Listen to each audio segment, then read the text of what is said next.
Yeah. Are we good? You're good. So let's start over. Hello, everybody. Pleasure to be with you. I put up the dedication to my book, kind of a launch point for this conversation. To every heart so foolish as to have no doubt, and every mind so arrogant as to have no faith, and to everyone who has ever tried to change another person. We'll get to that latter part, the second part of the conversation, but I've spent my life kind of meandering between two worlds. I'm an attorney, and so I have honed whatever side of the brain implicates those kinds of functions, and learned to be aggressive, assertive, argumentative, and so on, develop those skills. But somewhere along the line, I got diverted. I don't know if that's the right word, and interested in spiritual pursuits. And so that entailed becoming involved first with a guru, and then eventually moving into a spiritual community, and yet trying at the same time to maintain my credibility and my livelihood as an attorney. And so just to give you an example of how confusing that all was, and the challenge involved, when I went to get a counseling degree, I would do sessions with clients, and they would be videotaped, and there'd be, my supervisors would be sitting behind the one-way mirror. And I remember they used to sort of interrupt me from time to time and say, Mr. Talenfeld, this is not a deposition. You need to ask open-ended questions, not closed-ended questions. Well, as an attorney, and I used to teach at a law school in the clinical department, and I would harp to the students that you always want to ask questions that you know the answer to, and that will direct a specific and a short response. In other words, you want to get people to say what you want to hear and then shut up. It's completely the opposite in the counseling venue, where the whole goal is to encourage people to open up and to speak in a spontaneous, heartfelt sort of way. What I found throughout my journey is that in the world of the spiritual folks, the guru disciples, and so on and so forth, I was always kind of branded as being in my mind, or coming from my mind and not my heart. That's a common expression these days. And then I'd go back to the law firm, where those who knew about my alternative activities in the spiritual world would view me like some kind of a woo-woo flake. And so I found that my whole life I was meandering between those two worlds, trying to reconcile them, trying to reconcile my own conflicts about what my identity was, what my values were. And that's largely one of the themes of the book, is that personal conflict. And I've been quite a journaler. So from an early age, I began recording, making notes of my experiences and my interpretations of them and so on. And I'd file it away, put it in a drawer.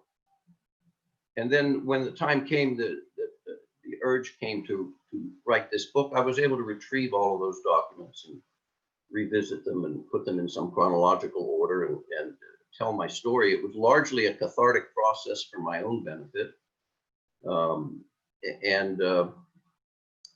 Let me back up and tell you the story of where I went to accumulate those experiences and interpretations.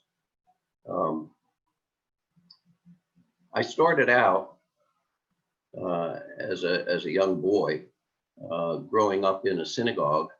You can go.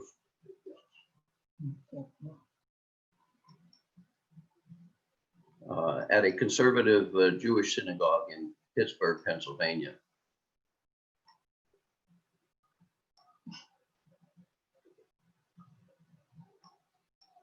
I was trying to show you a picture, but I'm going to forget about it and just talk to you. It was a very ornate building. It evoked for a young child a great awe, a sense of mystery, and I was immediately struck by the cantor, the prayer leader, who had a wonderful voice, and it just mesmerized me. I soon became involved in the junior choir, and I can remember singing from a high choir loft in this grand sanctuary, and being so, this is age 9 or 10, and being so moved by the music that it was all I could do sometimes to mouth the words, because it was too consuming, the experience. So that was my early exposure to God and to spirituality. And I remember making up a name, giving God a nickname. I wanted to be able to reach him on short notice, and I wanted to make sure that he would know that it was I who was calling. And so I took the initials of my family members and made an acronym out of it. And I had a J and a couple of E's and several other consonants, and I came up with the name Jeffler. And so I bound him like a med alert bracelet around my wrist to Jeffler. In case of emergency, call Jeffler. And of course, that was my childish sort of orientation towards God, which would mean that my job was to behave myself. His job was to protect me and my family at all times. And so that's the kind of more primitive view of things that a child starts off with. I went through my school years. I was active in the Jewish community. I was in debate club. I was articulate, and eventually got into law school, which I absolutely adored. But there was something still not quite satisfied in me. And around my law school years, I became involved with a guru. This was in LA. And in LA at that time in the 70s, as you, Skip, certainly know, the streets were full of Babas and Anandas and people of every spiritual stripe. It was as if there were three kinds of folks in the world. There were the skeptics, those who had found God, and those who only thought they had found God. And the people in that latter category made it all the more difficult for the people in the second category to get through to the people in the first. In all events, I began taking yoga, and this came through an internship that I was doing as an attorney at a prominent Beverly Hills firm. And one of the partners invited me to go to his yoga class, which was with a Jewish woman who had her own yoga studio in Beverly Hills. And I fell in love with that process. It was so uplifting to me. And eventually came to read the book that launched so many of us on our spiritual journeys, Autobiography of a Yogi by Paramahansa Yogananda. And I just loved that book. I fell in love with his simplicity, his humility, and certainly was drawn to all of the miraculous tales he would tell of his experiences with his gurus and others in India and so on. And it began to occur to me that this was the kind of inspiration that was missing somehow from my Jewish upbringing and experience. In other words, I had the intellect, I had the concepts of a religious experience, but I wanted more of a direct personal experience, and so many of us in my generation began to feel in that era. So I remembered that Yogananda had found his guru by seeing a vision of him, and then when he met him in the flesh, he knew that that was his designated teacher. So one day I was doing my yoga, and meditating and feeling particularly focused. And the idea popped into my head, and I said, oh, okay, maybe I'll ask God to give me an introduction to my teacher, or whoever it is that can help me bridge the gap that I was experiencing in my conceptual notions of God and my lack of a day-to-day experience or relationship. And so I started imagining faces and gurus and things, and it was very much my creation. But one of the images that I conjured up was of a robed guru coming towards me and prominently wearing a large red flower. So I finished that meditation. I went on with my business. That night I was invited to a cousin's house where she was hosting another cousin from England who was here on his way to attend a festival with his 14-year-old guru from India. And all he wanted to do was tell me about this guru. And of course, little did he know, because I didn't share anything about my earlier meditation, but I was certainly open to hearing anything about a potential spiritual teacher or guide. So you said the guru was 14 years old? The guru was 14 years old. Okay. He was just arriving. In the book, I use pseudonyms for everybody but myself, pretty much. So I call him Guru Devaji. Mm-hmm. And I went home that night, and I was kind of curious, that this synchronicity had happened. And he had given me a magazine with a picture of the guru on the cover, which I tossed onto my coffee table and didn't think about it for a few days. But just a few days later, I was sitting on my couch, mulling over that whole experience and the synchronicity of it. And it was as though somebody grabbed my head and adjusted my position so that I was looking directly at the photo on the cover of that magazine about the guru. And in that photo, the guru was wearing this gigantic red carnation. Mm-hmm. And it was as though my eyes, were directed to that. And it just struck me as, wow, I certainly never had experiences like that, of that kind of synchronicity. Growing up as a child or in my Jewish experience. And so that led me to attend some of the satsang sessions. Those were nightly gatherings that the guru's group had at a house in LA, where people would stand up. They would come up to the microphone and express in the most inspired, humble, but articulate manner their love for the guru in particular, and their spiritual thirst. And these were people, they were not all educated particularly. There were young people. There were people in their 80s coming up. And what struck me was that they spoke in an extemporaneous, inspired way that I had never heard from any rabbi.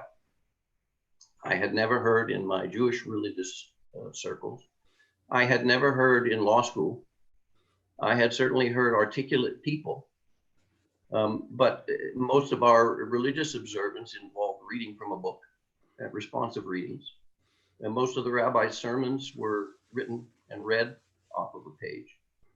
And I was just struck by the sincerity and the flow that these untrained devotees of the guru were able to muster somehow. And it became almost like an addiction to me to go and get into that environment. And so that sort of launched me. I began meditating and became a devotee of the guru and so on. But still I was an attorney. I remember at the time I was a public defender, and so I was in court every day, cross-examining witnesses and thinking on my feet and so on. And one of the things that the guru had told us was you have to meditate constantly and focus on your breath and remember your breath. Each breath should be noticed. Well, I'd like to see the guru do this, frankly, and be a public defender at the same time. handling, 15 different cases and a judge who's barking at you, and at the same time paying attention to your breath. So this was the kind of conflict that I began to experience. And then one day, after a few years, and I had many really very moving experiences in meditation, things that had never happened to me before. I remember one day I was meditating, and I just began to feel elevated in some way. I was taking deep breaths, and I was getting more and more inspired. And I went into a state that I can only compare to what some born-again Christians may refer to as being engulfed by the Holy Spirit or the presence of God or something like that. And I was so moved by it that I called my wife into the little area where I was meditating and tried to describe it to her, and I just couldn't. I could hardly speak. And so she was a therapist, psychotherapist, and not a devotee of the guru. And so she decided that I was probably no danger to myself or others, and excused herself from the environment and let me go back to my session and my bliss. And it was like a feeling of some inchoate presence surrounding me that was entirely non-judgmental. And I tried to capture that in the book. It was a few years later that I actually tried to record it in the form of a poem. I described it in the book as said, this meditation had the feel of a tutorial, some precognitive colloquy that rose as I tuned into an inspired height. I exulted there some inchoate while, and then, like the parting kiss of a spiritual lover, my reverie came into more prosaic focus. I was working as a public defender at this time, and the upshot was a new perspective on my clients, who were indigenous criminal defendants, on the one hand, and those presiding over their due process, the judges, on the other. And years later, I just tried to capture that, and I wasn't in the experience of it, but I said, how can I translate that into words? And this is what came out. It's called Paragons and Miscreants. Our paragons and miscreants were cut from self-same cloth and equally enfranchised in the only mortal business, that of getting or of staying, just as comfortable as circumstance permits. By dint of jurisprudence drafted by my well-placed peers, our livelihood seems honest and secure. My clients, though, must answer for desires we can satisfy, but they can ill afford. And for us, a non-pecuniary perk, we're seen all the more upstanding for our salutary work. Our pride and joy, their due process. All men are berated equal. And, there was no sense in all of this, whether or not it's conveyed in that little poem, of judgment or polemics. It was just a self-evident kind of a non-verbal realization of an altered state of consciousness that I treasured and treasured to this day as I think back on it. The problem was figuring out what to do with that kind of experience, because I had a number of them while a devotee of the guru. And of course the guru would say, and his devotees would say, well, that's because you're a follower of the guru. That's why you're having these are gifts from the guru. Then one night at one of these satsang sessions, they came out and announced with kind of like a rebranding of the guru. No longer was he going to be using all these Indian terms like Satguru and all of the ritualistic things. He was going to instead become a humanitarian leader. And he was to be thought of as such. And a lot of these stories about miracles associated with him and bowing at his feet and receiving bliss and so on and so forth were now to be kind of put to the side. And no more claims that he was some unique kind of religious figure able to transmit spiritual experience directly to others. I was so turned off. I was so disillusioned by that I spontaneously sort of stood up from the audience and said, you know what? I don't want one of those. There's enough humanitarian leaders. I said, this guru can be one thing or another. Either he's the Satguru, who's going to show us the light and show us the way, or he's a con artist. And that's it for me. And it was it. I just couldn't sustain that association any longer, particularly as he was enriching himself in so many ways and so on. But so I left that experience of several years as a devotee with a great sense of disillusionment and spiritual confusion. And it was grim. And then eventually I joined the faculty at it was actually Loyola Law School in Los Angeles. And one of my fellow faculty members, we were talking one day, and I told him about my predicament or my disappointment in this guru. And he said, well, you ought to meet the person that I'm going to now for inspiration. She's a healer. And I immediately put up my hand and said, no, I'm not going down that road with another guru or anything like it. It's already caused me enough trouble. But after a while, you know, my curiosity got the better of me. And after all, he was a respected figure with his intellect and so on and so forth. And so I went, made an appointment to see this woman. She was a middle-aged Jewish woman living in a very modest home in the suburbs of LA. And I quickly in that initial session was amazed by her display of talent, of ability. She put her hand, she had me lie down, and she put her hand over my forehead. And immediately I felt intense heat to the point where I challenged her. I mean, the lawyer in me said, come on, what do you got? Got a flashlight or what do you do? And she laughed and showed me that she didn't have any such thing.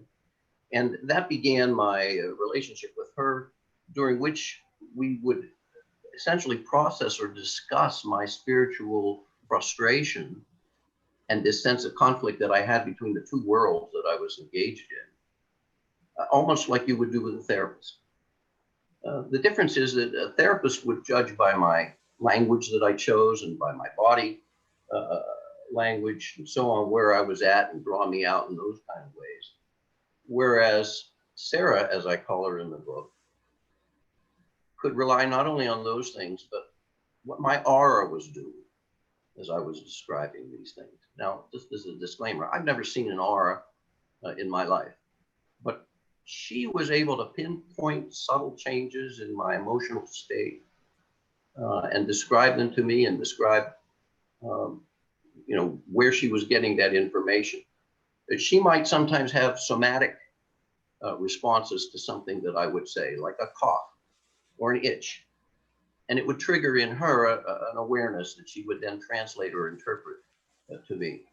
So I'll give you an example. When I began discussing with her my frustrations over these two different, I said something like, you know, I would have never gone down that road with the guru had it not been for these unique, uncanny, altered state experiences that I was having that I had never had.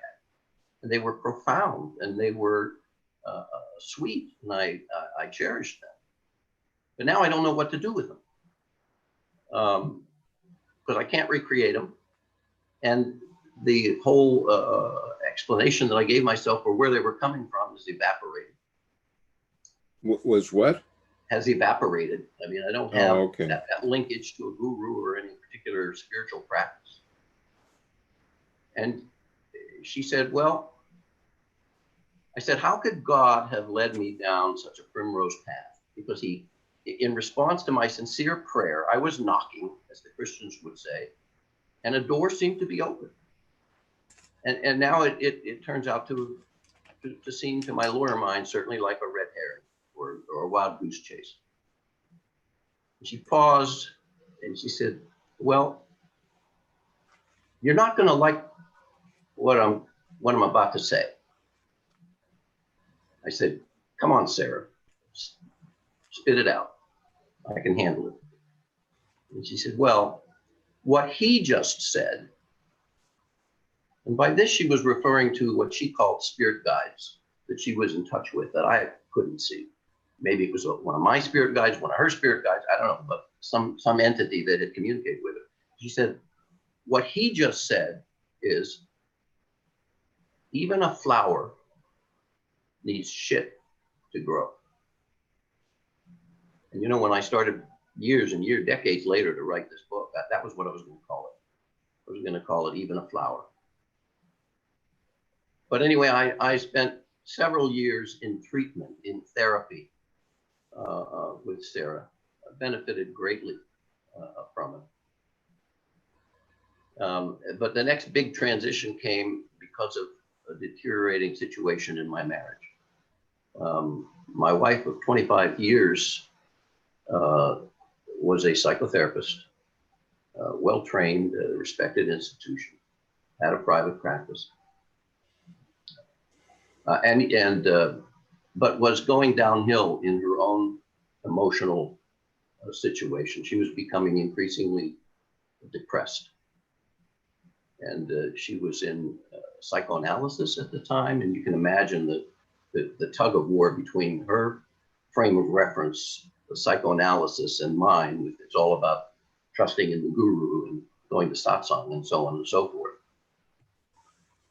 But one day it got to the point where she was becoming, well, she was making suicidal references and talking in a way that scared me. So much so that I started hiding away my razor blades and things. And when it got to that point,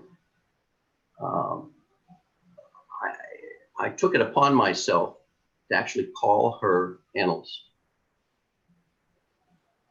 Now, today I have an understanding of the therapist-client relationship and confidentiality and boundaries and all those kind of things that would make that an inappropriate thing to do. But at the time, I was a young married person and an attorney, worried about his wife.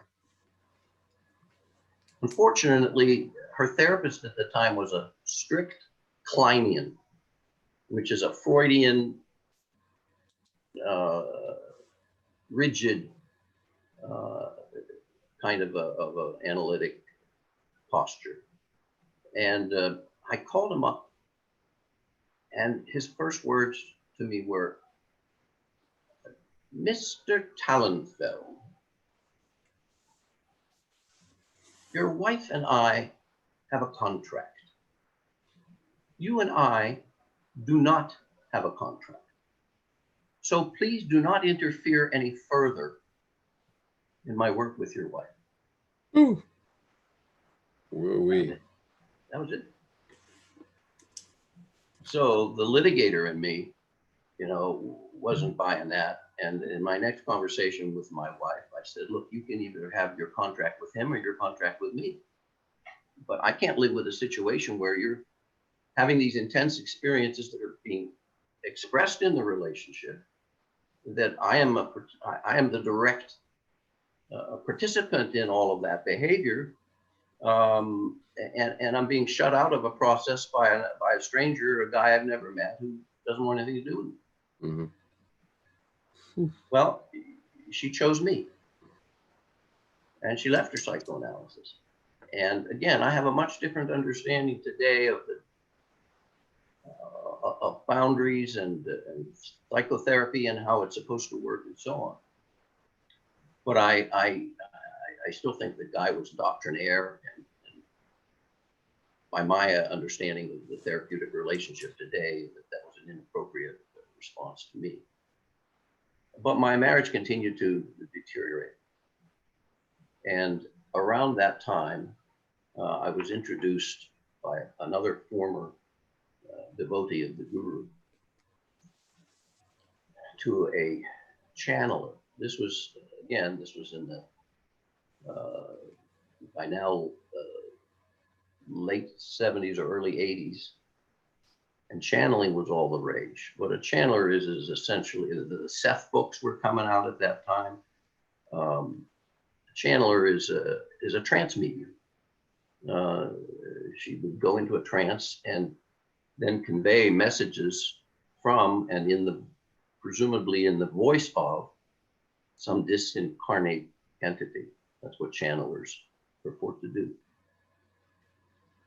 So I went to a session with this channeler and her husband, and was again astonished by the psychic displays.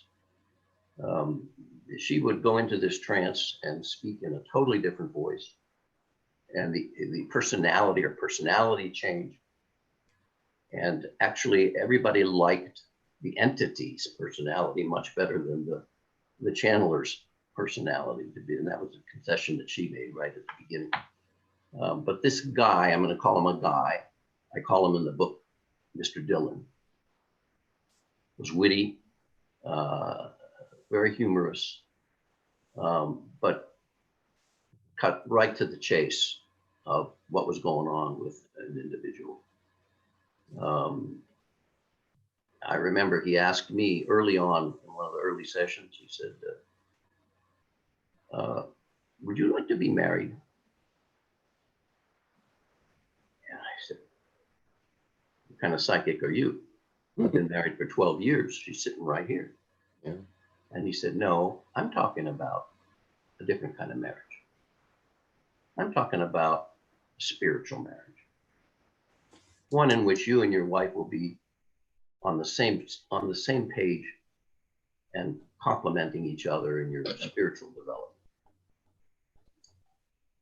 And, you know, I'm not going to take time now to mention various other sort of extraordinary displays that he gave us during, well, I might as well tell you one story just to show you how swept off my feet I was by this entity. There was a guy in that early session who had been to previous sessions and he had trouble with the knee. And Mr. Dillon had given him some new age prescription or something of what to do to get relief for that knee. And the guy came back to report now several weeks later that he had had a dream. And in the dream, he saw Mr. Dillon, and Mr. Dillon said to him, and he sort of paused. And at that instant, and I was sitting up in the very front of the room next to the channeler, and the entity began to whisper a second in advance of what the audience member was describing, what he had told him in that dream. And the words were, "You must come see me more often."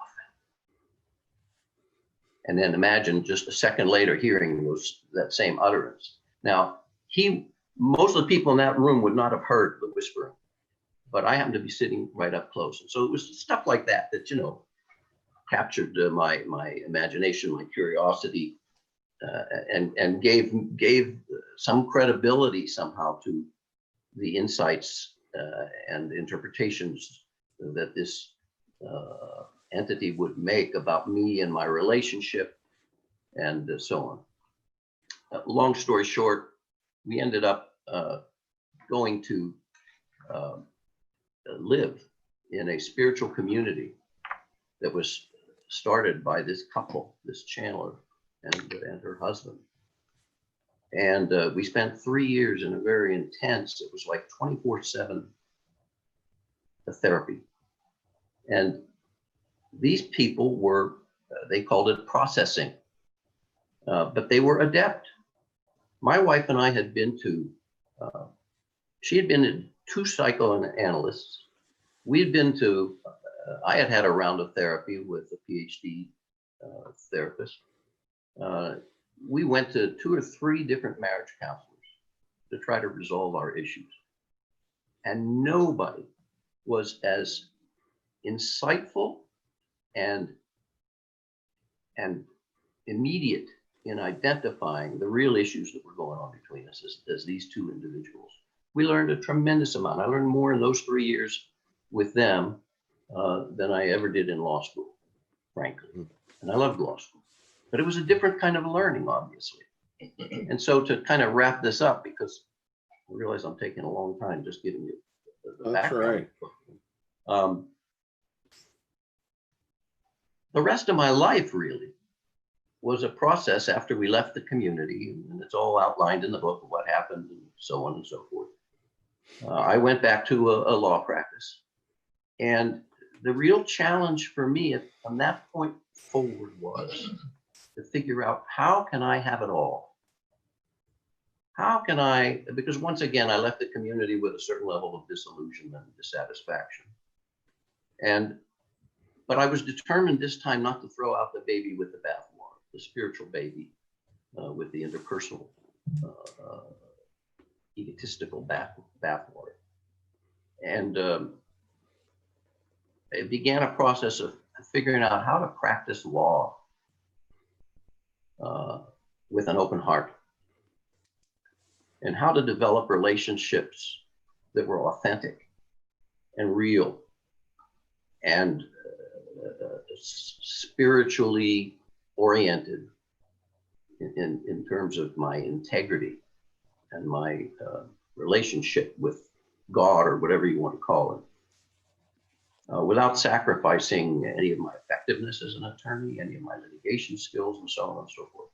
To give you an example of this, I remember when I first joined this law firm, there were 4 of us that had joined at the same day, that had come to work, started on the same day. And one of them was a brand new attorney. Another one was a brand new attorney who had clerked for the law firm that previous summer. The third one was a practitioner from out of state. He had several years of legal experience. And then there was me with more gray hairs already than any of the others. And the question was, how are our names going to appear on the letterhead, on the stationery? Seems like anything but a spiritual question.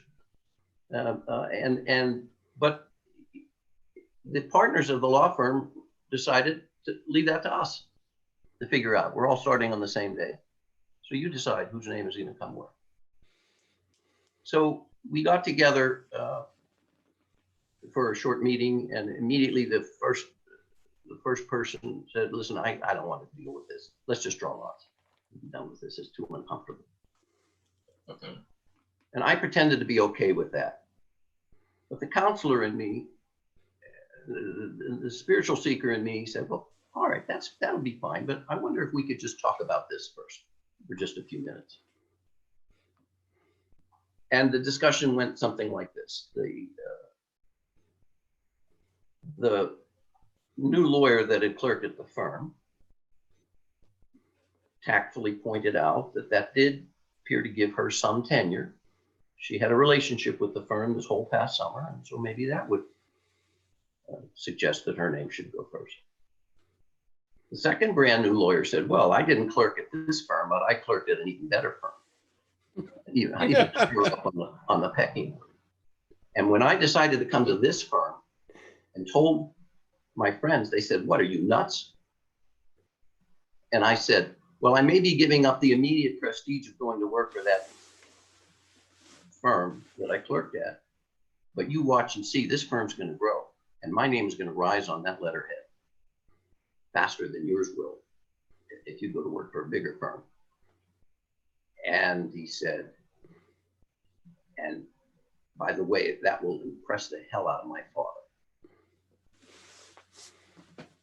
The third lawyer, who had some experience in another state, said, well, I don't have any problem whether my name comes first or last.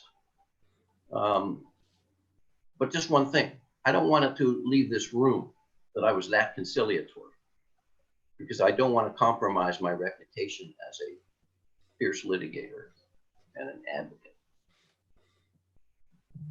So I listened to all that, and I was so impressed by the self-disclosure and by the connection that I began to feel with these people, that I said, okay, I can't top any of that. So I'm going to volunteer. My name can go last. You guys continue the conversation until you decide whose name is going to come where. Pandemonium ensued. Oh no, we can't do that. It was as if I had taken out a gun and pointed it to my head. And so I said, all right, well then put me first. We'll draw lots after that. And everybody laughed, and we ended up just drawing lots, of course. But we left that meeting, that discussion, with an entirely different feeling, quality. Nobody left the meeting feeling shortchanged by the outcome. And as the years went on, I was the only one who stayed at the law firm for very long. There 15 years. But I always remember that as one of my first forays into the counseling mode, right in the lion's den of a place where it was all about billable hours and you know, getting the job done and winning for the client. So what else can I tell you? The dedication about heart and mind has become for me my passion.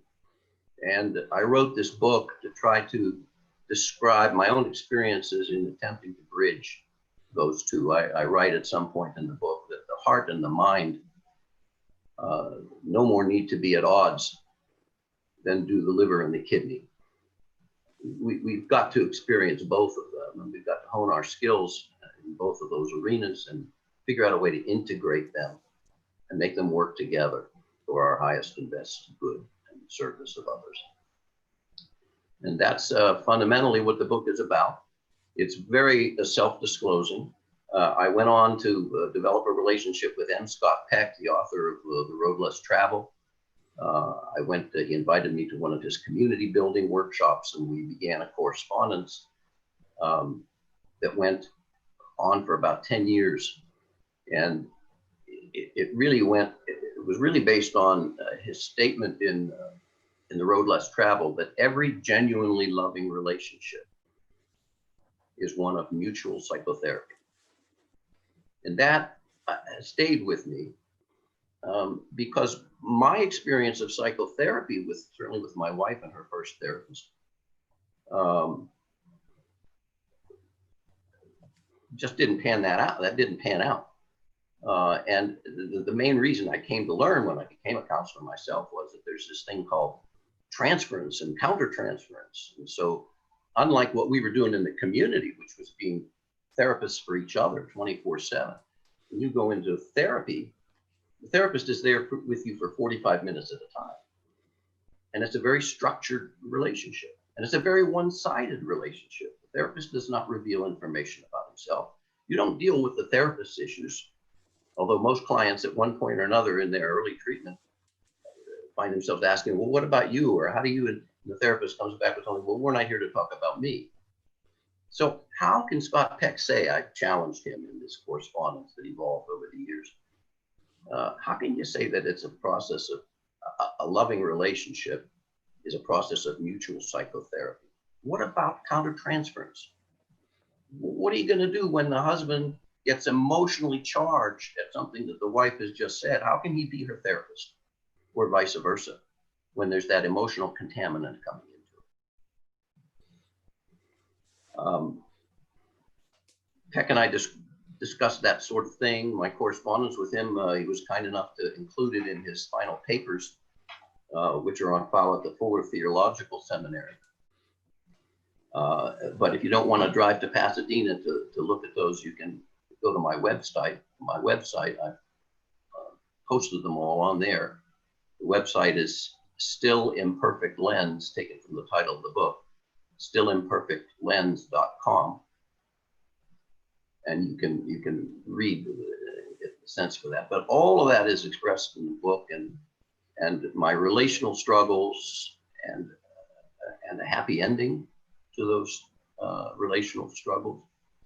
And again, I wrote the book not knowing what the outcome was going to be,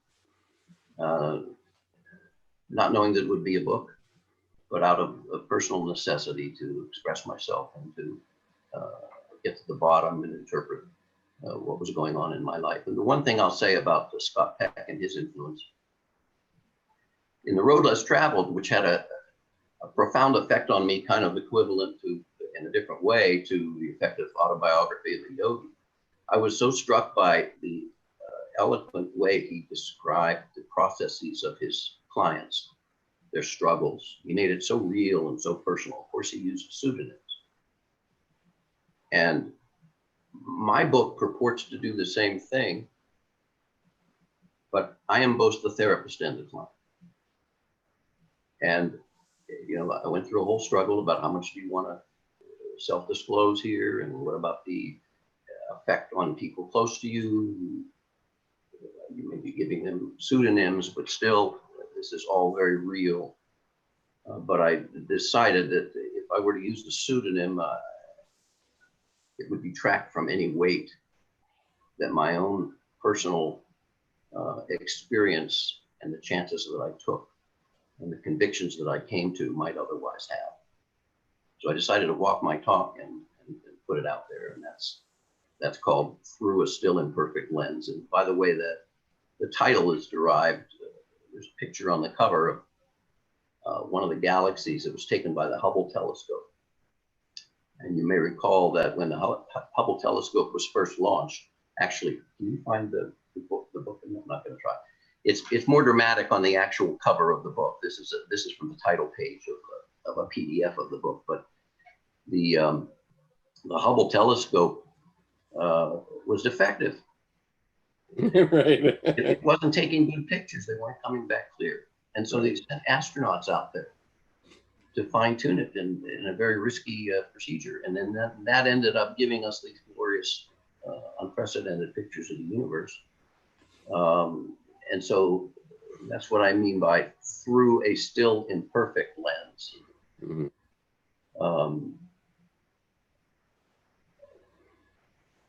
And that's really all the introduction I suppose I need to give to the book. I would certainly be happy to entertain any questions or thoughts.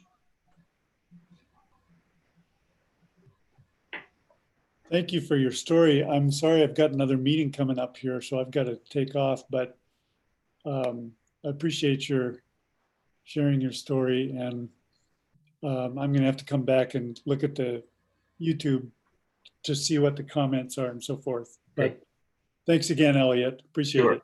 Thank you. Thanks, Tim. I do have some comments, but I'm going to save them to the end. Jing, do you want to say something here? Nope, I guess not. Yes, yeah, I want to, but my background is really noisy. Yeah, it's pretty exciting because the two books you mentioned, Road Less Traveled is one of the most influential books to my life. Mm-hmm. So there's one of the first one actually is Jack London's Nothing Atom. That's the first novel that's really affected me in my college. After that, I read Road Less Traveled. I was like, every single sentence on that book makes so much sense to me. Mm-hmm. Like I see so many people around me that doesn't really live. So they mentioned about the relationship is from dependent to independent to interdependent. So interdependent is a healthy relationship we really want to form. But so before that, I was more focused on the independent. So the dependent type of life, they mentioned about this couple, which I have great impression, like how they co-related to each other, like they create this coexistence that's totally not independent. It's very unhealthy relationship. But anyway, that book, I'm so glad you're part of that team. It's really one of the most, I try to recommend to everybody I know about that book. And also I also bought the book, the biography of Bhagavad Gita. I haven't finished it, I just started. And all this story about this yogi is really fascinating to me because I'm actually believe all those things, but my husband, my kids are so, why you believe everything? So it's like, they think I believe everything they're talking about. Like they have this sun yogi who like have all this sun and then they floating, all they stay in the room. I really believe everything they're talking about. And I think it's all possible. Anyway, And Thank you for sharing that. Yeah. I'll just mention a short conversation that's going on YouTube here. We have an individual from, I believe, from Bombay, Mumbai, and the comments are: heart and mind combination in India is called man, and authentic life is always the life guided by your man. The more you detach from your man, the more miserable one gets. And he really likes your title, and then says, yes, very perfectly put, interdependent. This person really likes interdependence.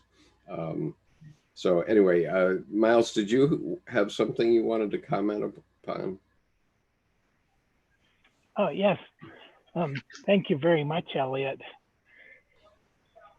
I'm wondering about if you could revisit the part of your story where you were talking about, I believe, a community that you went to eventually, and there were a couple of counselors there, and they were very beneficial to you. And so, I'm thinking they're sort of those wonderful astronauts that went up to the Hubble Space Telescope and tweaked things and did some software changes up there to bring things into focus. And they sort of, I'm thinking they might have acted like those astronauts for you. So could you share a few things about what they told you that made such a profound opening and an awareness in you? Well, let me tell you a little bit about the community, the nature of it. The couple would travel around the country, like many of these channelers were doing, and do weekend presentations and seminars and so on.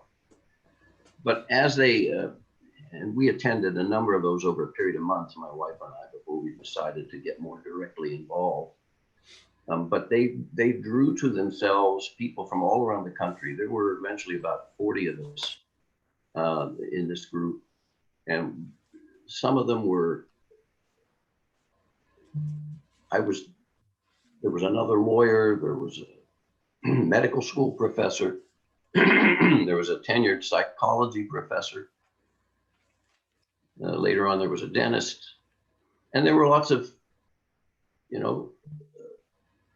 just workers, delivery people, construction workers, and so on and so forth. So we really ran the gamut, but we all were, to one extent or another, struggling with our marriages.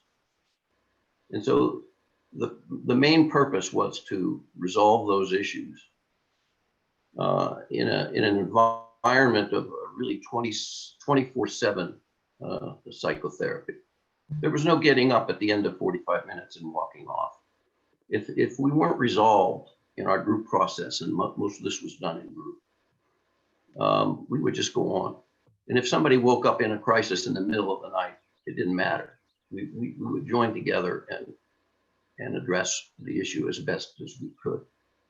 So it was very intense. Let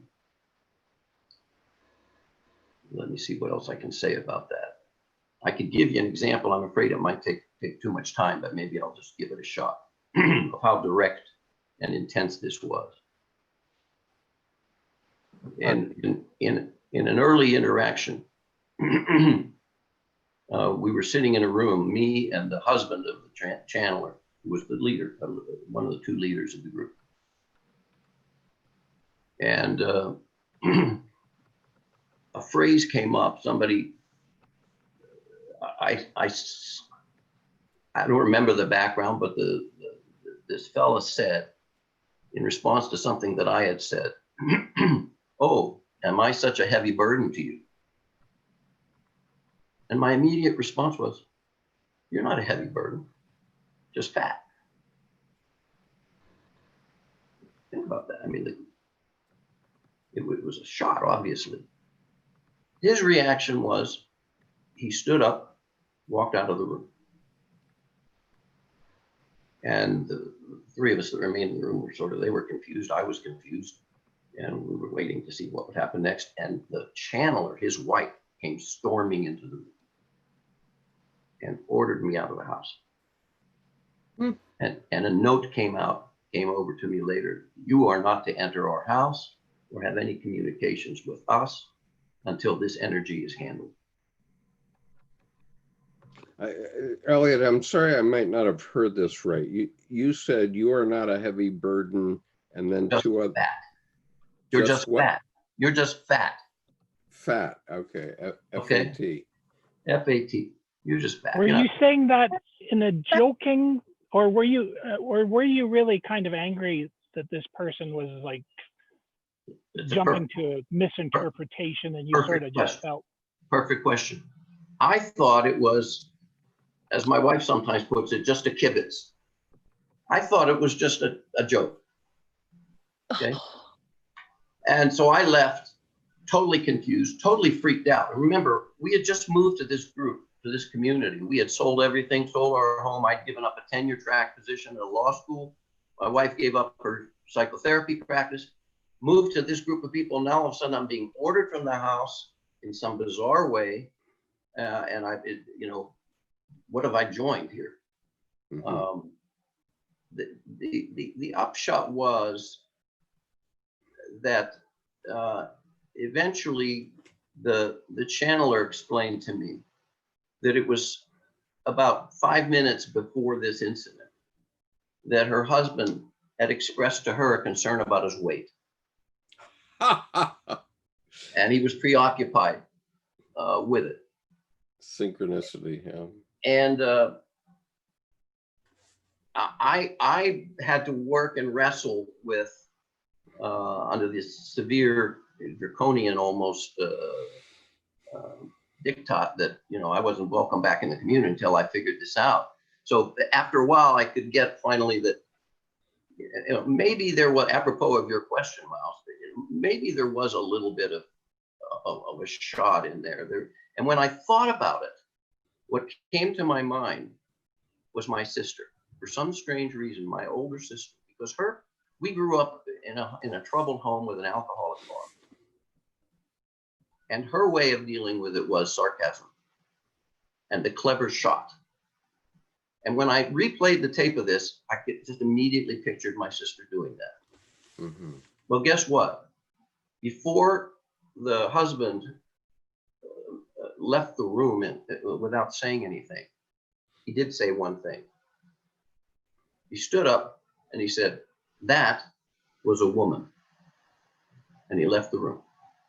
Mm-hmm. And as I replayed the tape of that, immediately I saw my sister. And so when I put those two things together, I began to realize that the possibility, at least, that I was expressing unconsciously something that was associated with my sister and her defense to my father, and the slippery, sharp knife that she stuck in. That's who that was. And then, of course, when I explained that to the channeler, she said, and I'll tell you, our part of that story is that he was preoccupied about his weight, right? So both of us were equally psychic. But the whole point in the community, and I would say in therapy as well, is to identify these subconscious influences that are driving our behavior and take responsibility for them. In fact, there, at one point, there was a teaching that came down in the community that said something like this: just because what you're doing is unconscious, doesn't mean it's not intentional. Now, the lawyer in me said, what? That doesn't make sense. How can it be intentional if it's not even conscious? Right. But it had a kind of a Zen paradoxical tone to it. And I firmly believe that to this day, and I teach it. I teach it in the book and in the counseling that I've done. I used to challenge the clients. I said, I want you to just take this on as a challenge. And I want you to assume, your strongest impulse to the contrary notwithstanding, that everything you do and everything you say is in fact intentional. And let's work backwards from that assumption and try and figure out how so. And that will help you to discover what's really going on underneath. And that's the therapeutic process, in my understanding. Right. So we did that 24/7 for 3 years with this group of people. So when Just Fat came out, that came from your unconscious. Absolutely. Right. Okay. And he was a father figure to me. And I was already, there was stuff roiling in me about his authority, my authority, and all of that stuff. And I decided to take a shot without owning any of that conflict in myself. Right. Okay. And but what therapist would be able to would stand up and say that was a woman? I mean, they combined the therapeutic skill with a psychic gift that I believe they had, and used it to great effect. It wasn't gentle; it was tough love for sure.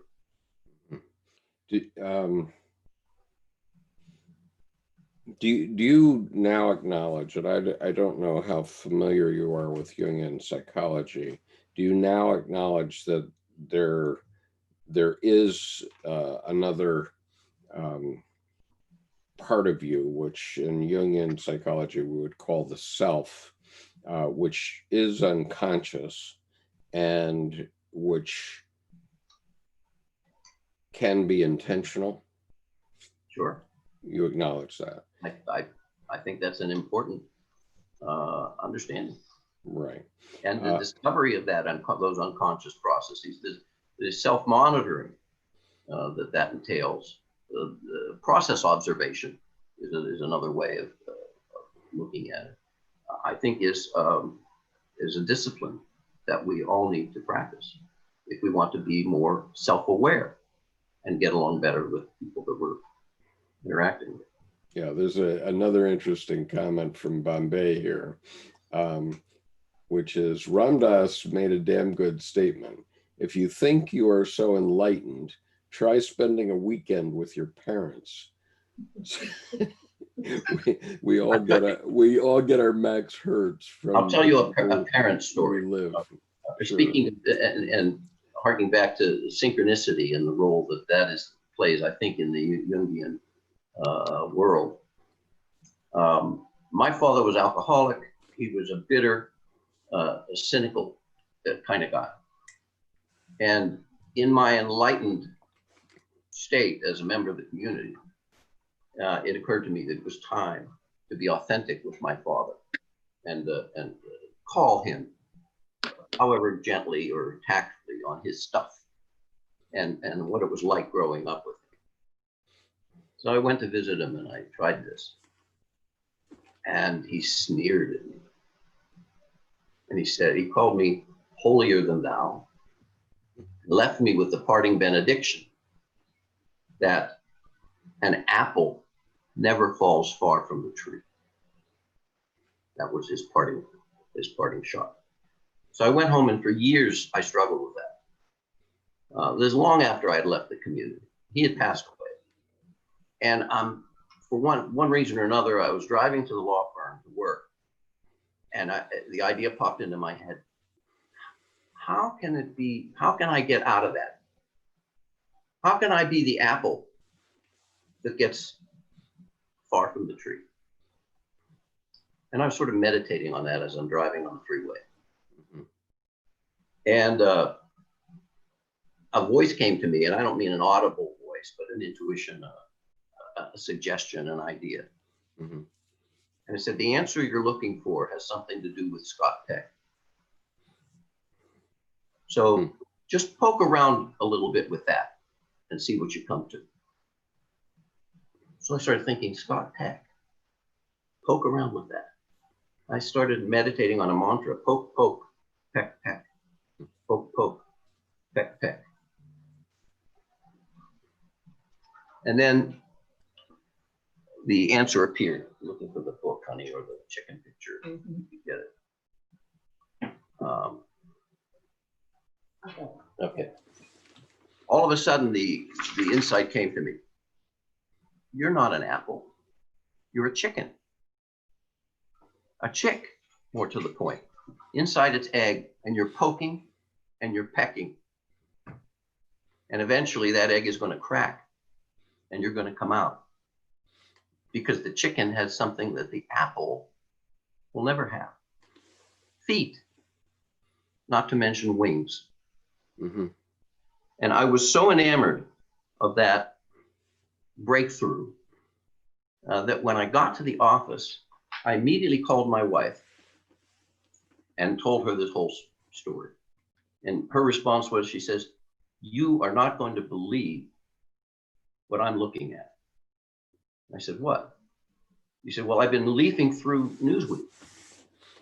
And just as you told me that, began telling me that story, the page that I had turned to contained this." I don't know if I hold this up. Tell me if you're able to see it. Yep.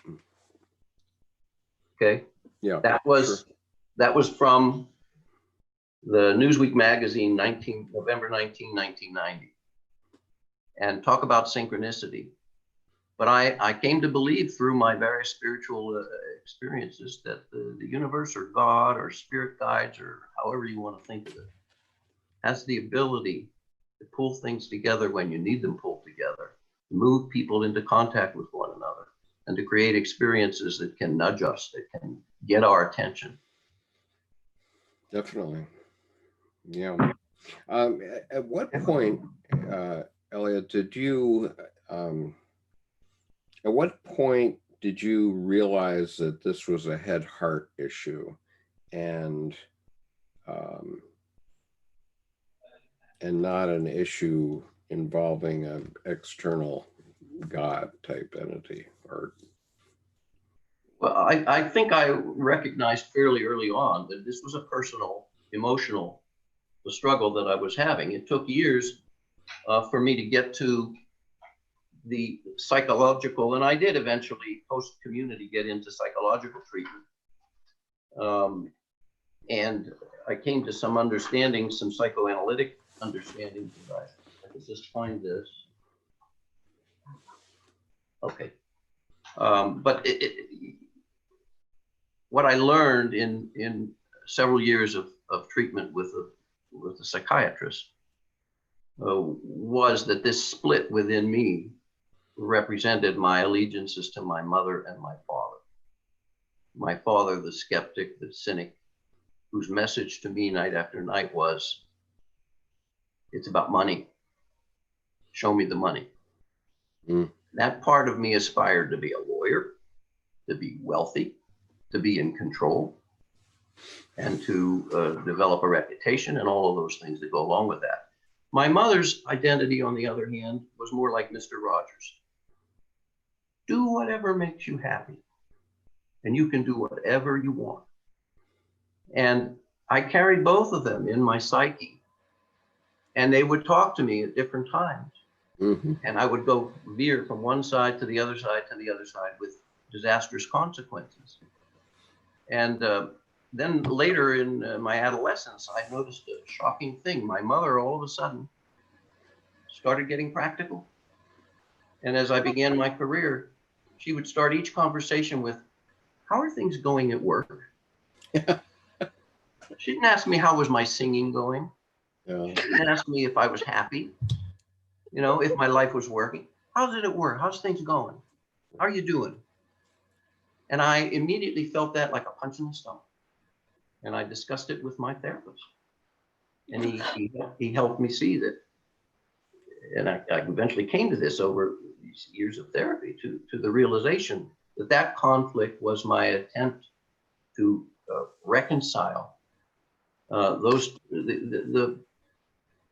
the painful discrepancy between my mother and my father, and to have come to terms with that, and to realize that my mother was my father and my father was my mother, and that I've got to integrate both in order to free myself of the conflict. Sure. So sure, I went through the psychoanalytic sort of process, and I write about that. And one of the things about my book that distinguishes it, as I mentioned before, from The Road Less Traveled, is that I tell the story first. I describe the experience first, the conflicts first. And then there will be a chapter on the interpretation, like what I just described. And then back to the next experience and so on. Okay. Can I ask a question? Yeah, go actually, ahead. share something. I think what you shared is very resonate with me, because I think lots of people have the same conflict. Sure they So do.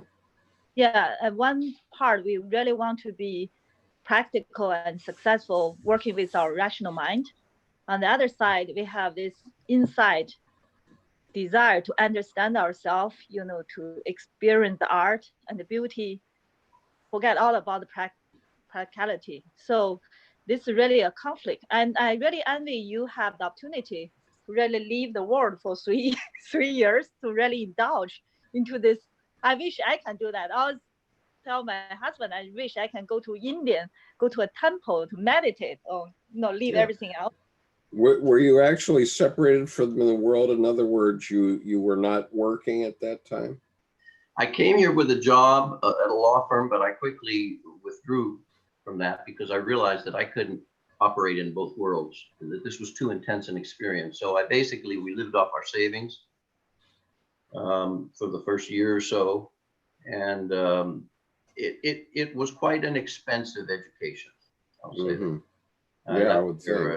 I left there very much in debt and saddled with the economic fallout from that. It's a lot of courage to do it. I think most people will not be able to do it, even though they will. I'll tell you another story about that. One time I was complaining. This was while I was still in the community, because things got so tight economically. I mean, we basically merged our finances and shared. So if somebody needed something and you had the means, it went. And if you had a credit card, it was used. And I complained at one point, and I said, I can't live like this. I said this to the channeler, the head of the community. I said, I'm driving home by this time I was working part-time as a lawyer. And I said, I go to file a brief, and I'm driving back, and I'm worrying whether I have enough gas to make it home. And I said, I'm a lawyer, for crying out loud. And she said, oh, really, Mr. Lawyer? She said, all my life, I've been having to figure out whether I can afford to put $3 into the tank or $5 into the tank at one time. What's it like, Mr. Lawyer, she said to me, to be able to just pull up to the pump and say, fill her up? I've never had that experience. And so it forced me to identify in a new way with people who can't just go into the supermarket and just whatever they see and they want, they buy. It was a real learning in that sense as well, being in that community. I think that's maybe the problem we are facing. Like the pursuit of spiritual world and the practical world seems to have such big conflict when we have to choose. We either stay in between. If we choose one, then we have to lose the other one, which is, I think that's also what I experienced too. I'm really interested in philosophy. I joined a lot of meetings, really bring a lot of knowledge and satisfaction and insight. At the same time, like I have my business to take care of, so I can't really do this too much, even though I really love it. It's a defense mechanism. We have to keep the two apart because we're worried that one will contaminate the other. But what we really have to learn to do is integrate the two. Use them both. There's another couple of comments here that are worthwhile. Is it negative for an apple to fall close to a tree? I mean, we usually use it this way, but what if there is value and certainty in it? Well, I would say it's fine to be close to the tree and derive whatever value the tree has to offer. You just don't want to be stuck there necessarily. Skip? Yeah, go ahead. Well, first on the analogy of the tree, you may be an apple that fell from a branch of the tree, but your father and all of your ancestors are simply on different branches. The tree itself is God. So I don't think there'd be any shame in falling next to that tree. Well, I guess it depends on how fruitful the tree is and whether it's you know, whether it's helping you to grow. Yes. I mean, my situation was my own. And you know, I think there are a lot of people that have only loving, nurturing relationships with their parents. I shouldn't say a lot of them, but maybe some. But anyway, that was my process. Are you, My you, yeah, go ahead. I do have a question. You know, there is a deep, rich Jewish tradition of meditation. As a matter of fact, Dr. Jung's own method of active imagination, he credited in the Western world to having its origins with the Arab physician and scholar Avicenna.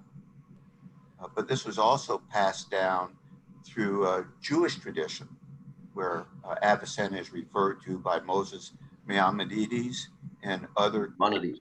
Yes, and other great Jewish teachers. My question is, I understand that you sought guidance from a guru from India. Why not seek a form of meditation within Judaism, which is your own cultural heritage? Well, I will tell you that there is an openness to that today in Jewish circles, much more so than there was when I was growing up in the 60s. And I recognize that there is a mystical element in Judaism, the Kabbalah, that is much more popular today in a kind of a new age modified way. So I don't mean to suggest that Judaism is lacking in opportunity for the kind of direct personal experience and personal growth that I've been describing. I can only tell you that in the circles that I was operating as a young person and in my formative years, and you know, maybe it has something to do with the fact that this was post-Holocaust, and I think when you came and raised too many questions to the rabbi in that era, you know, there was a certain disillusionment in the culture that said, fine, you know, you think you can do it better, you be the leader, or you figure it out. So I agree with you that today, and by the way, I think that is part of the explanation for the fact that if you look at all these New Age movements, half of them are Jews that get involved. They call them Jewboos.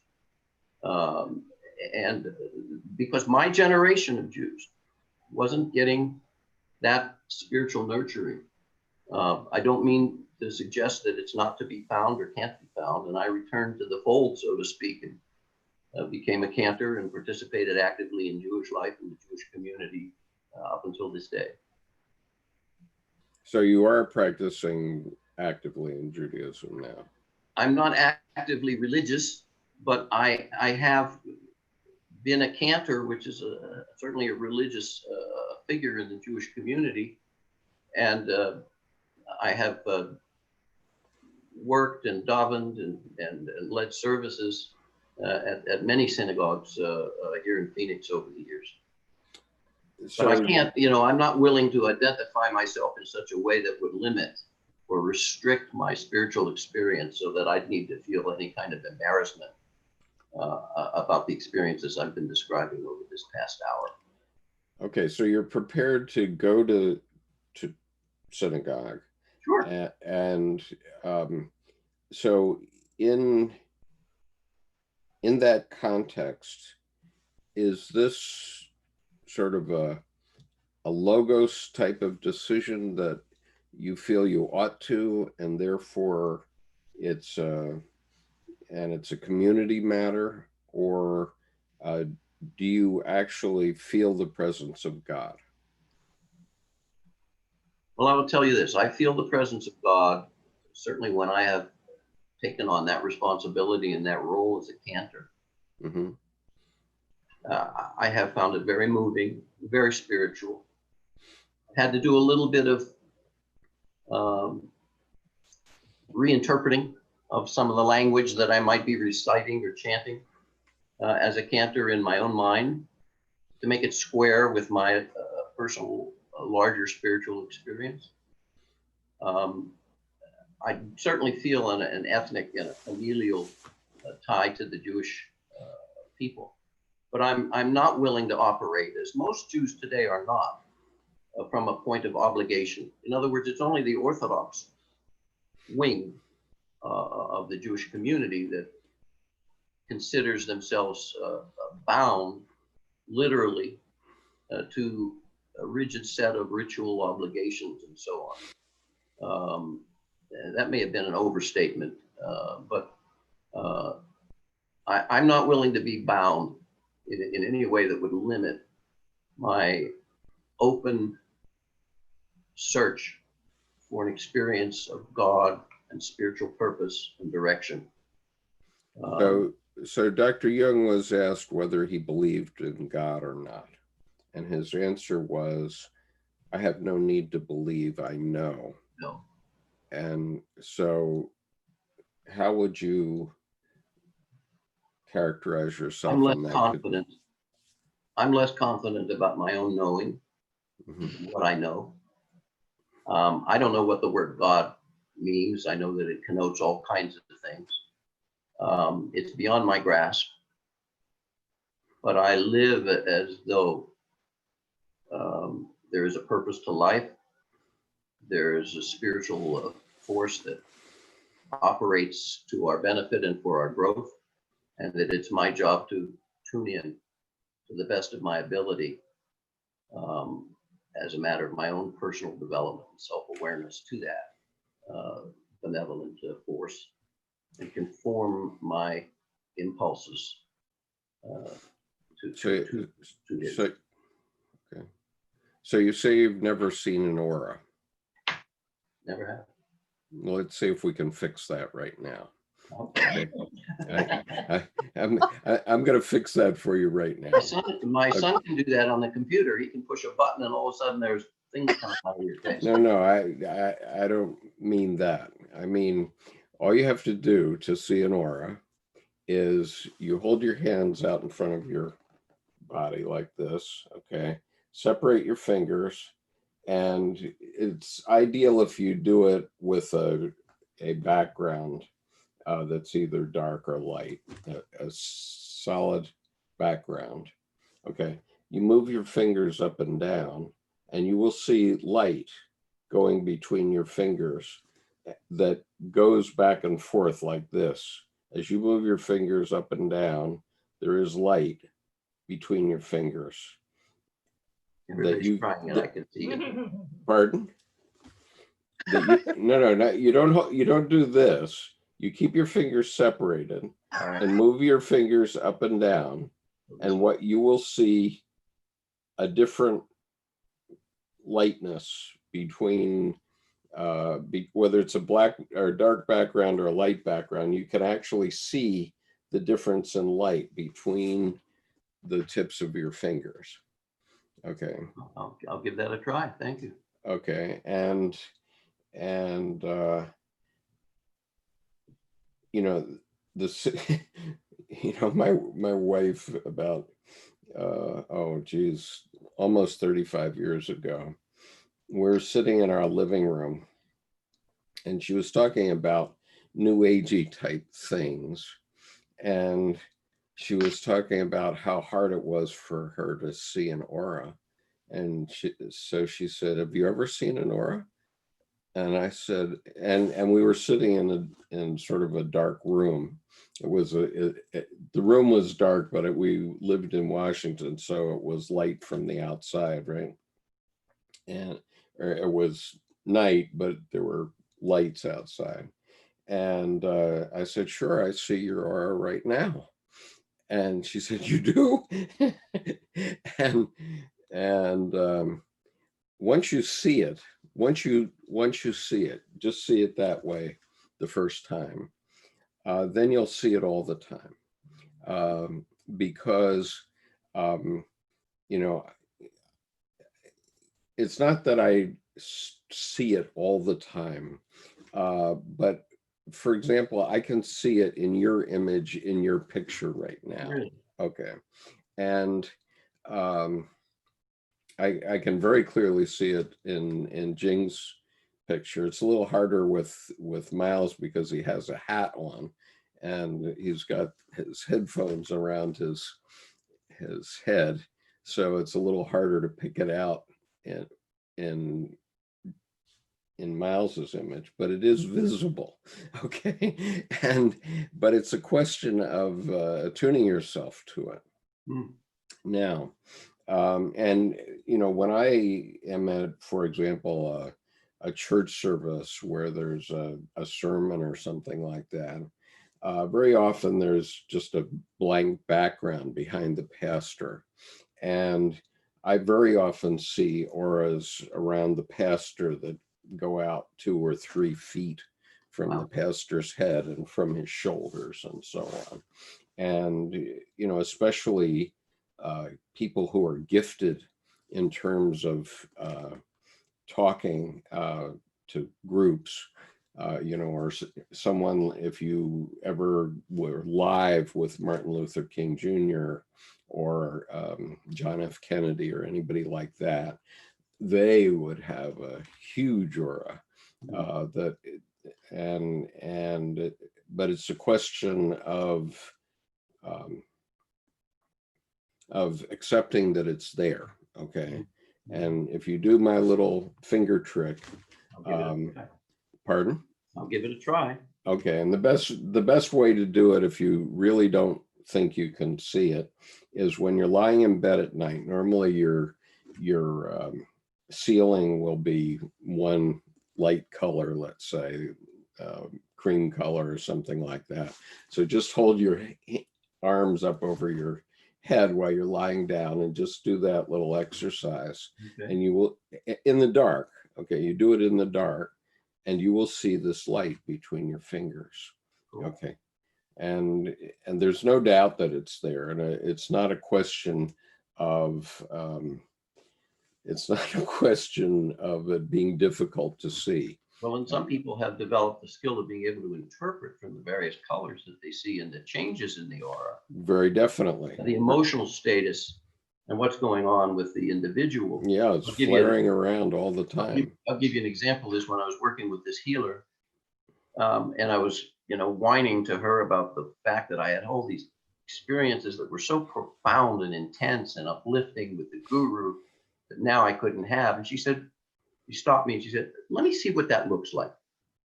Go back and see if you can get into that feeling again, which I didn't think I'd be able to do. But at her invitation, I closed my eyes and I started taking long, deep breaths and trying to evoke that meditative experience. And after a few minutes, she said to me, well, first of all, she said, you really do go way out of your body. Mm-hmm. But primarily what I notice when you go into that state is that your aura becomes purple. And purple, right, she said, is a very spiritual color. Exactly why I wore this shirt today, by the way. She said, but what you need to realize, Elliot, is that it's just one color. And if you were an artist and you tried to express yourself creatively, but you could only paint with purple, you wouldn't accomplish very much. She said, so you need to figure out how to use all of those different colors that are also in your being, in your personality, in your aura, and your coming from your soul. And that was a profound one of those messages, one of those lessons that I always remember. So the reason that I mention that and bring it to your attention now is because it is real, okay? And any physicist will tell you that the distance between two nuclei of two atoms in terms of their relevant size to the distance between the two atoms is the equivalent of New York to LA. Okay, if you have let's say you have a tennis ball, and that's the nucleus of the atom, and the area of the atom in terms of that tennis ball is something like New York to LA, okay, in terms of the difference in size and the connection. And most of that area in every atom is empty. Okay, every atom is empty, and so it's all empty space, but it's a matter of relativity, right? And so we see things that seem solid to us, but actually they're not solid at all. I mean, they may interact with us in the physical world as quite solid, but to the extent that you took it back to the atomic level, they're actually quite empty. And I've heard a comment by someone about what will happen when Andromeda intersects with the Milky Way. Okay, the two constellations, they come together, and in 2.5 billion years, they're going to collide. Except when they collide, there's so much space in them that no physical object is ever going to touch one another in that collision, okay? Or not immediately. The collision itself isn't the issue. It's just the interaction of the masses over time will cause black holes, etc. But the actual intersection of the two galaxies isn't going to cause collisions per se necessarily, except by some extreme chance. That's comforting. Right. And, yeah. And so no, but the significance of it is it's real. Okay. An aura is real. And what that means is that the things that you don't normally see are real. Okay. And I've never had my ability to see an aura make any very significant difference in my life, other than to the extent that I see an aura around a speaker's head, for example. At some level, that speaker speaks to me, not through his voice, but through the psyche, unconsciously. And it makes a difference. And so there is a whole lot of stuff going on that we cannot, that lots of people never see or can't see. And it's very interesting to me that you would talk about the fact that you haven't seen an aura, and yet you have been through all these very intense New Age experiences. I would have thought that's one of the first things that they would have talked about.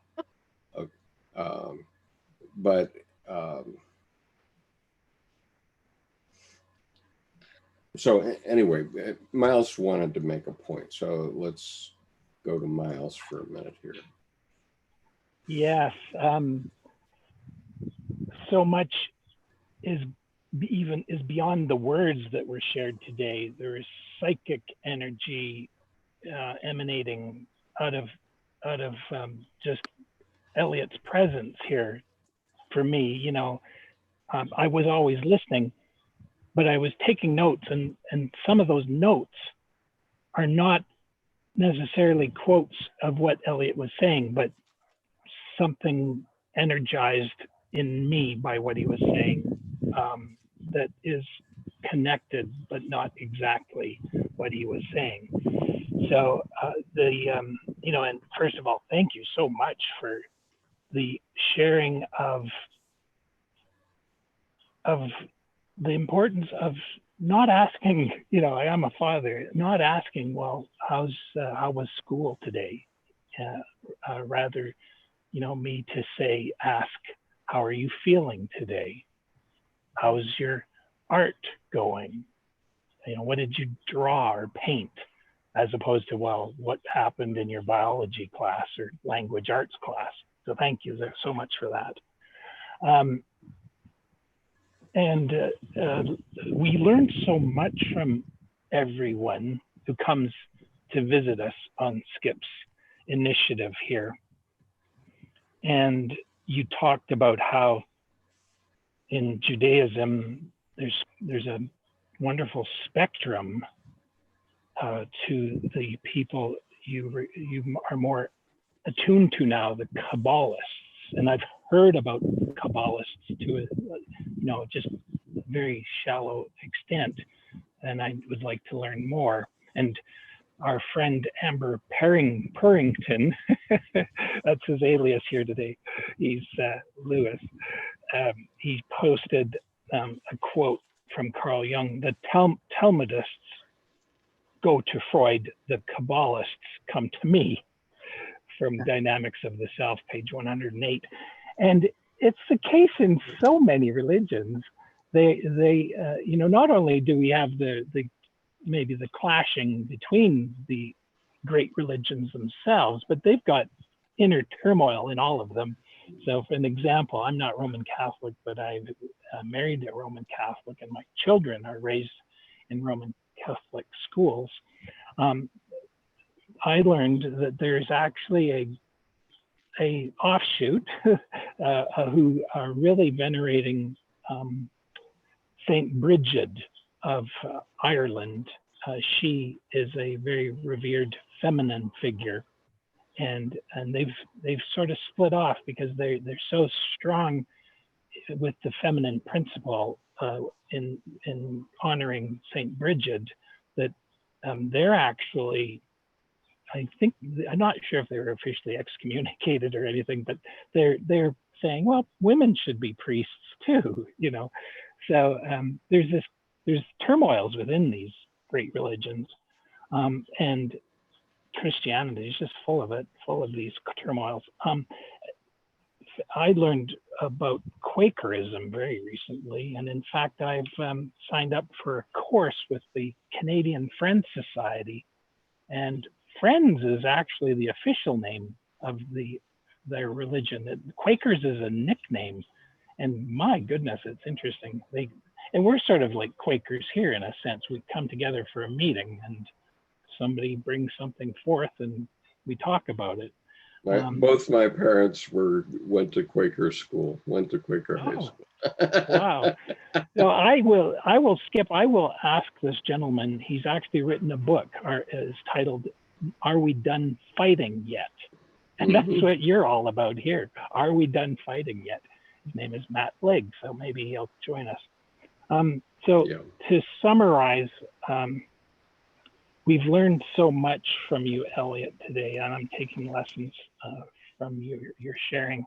And I think something that's manifested in the psyche that I want to bring forward is a Professor Guy McPherson, PhD Emeritus of the University of Arizona.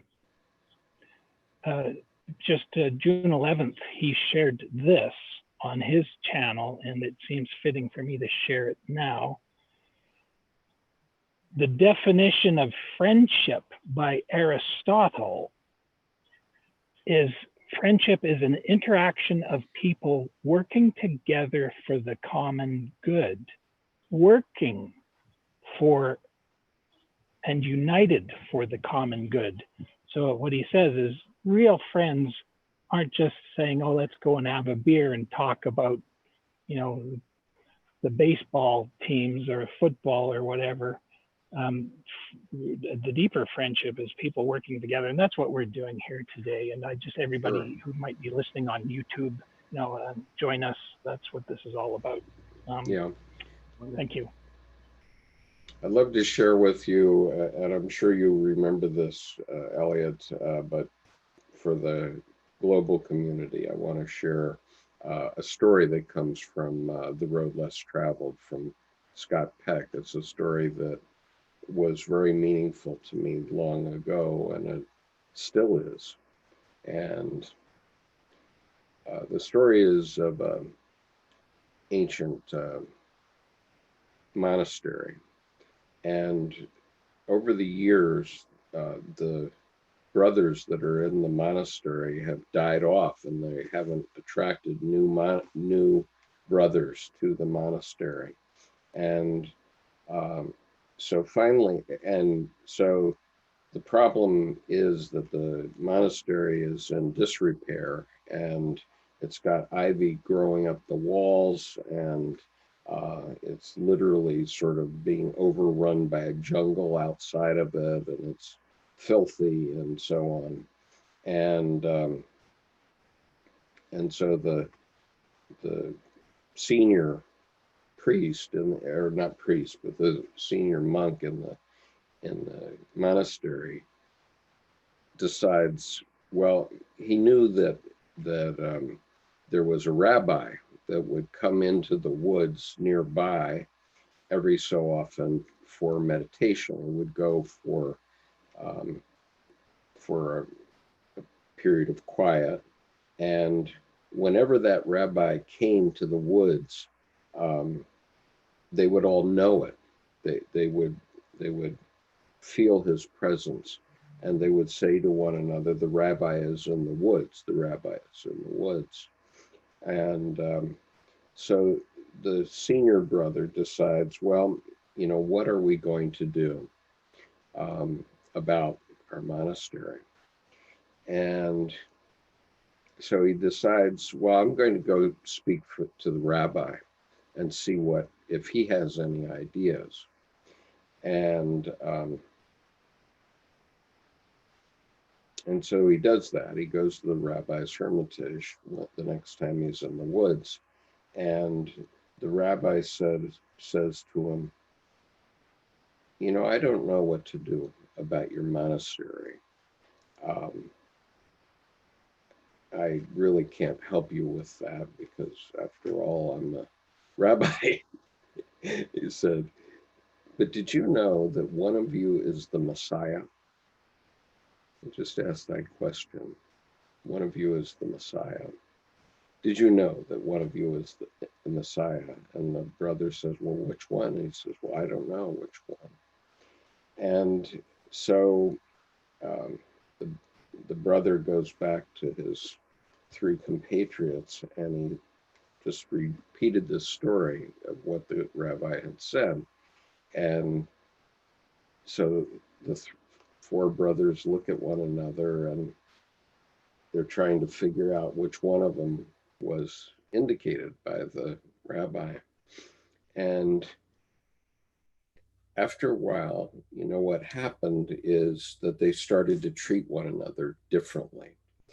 And they started to prune the monastery, prune the ivy back, and cleared an area outside of the monastery that became a kind of public park that was available next to the monastery. And so over a period of time, families would come to that park and bring their children for a picnic on a Sunday. And as time went on, some young men came and asked to join the monastery. And so the monastery was revivified. And obviously you see how numinous that story is for me, because it makes me quite emotional even telling the story. But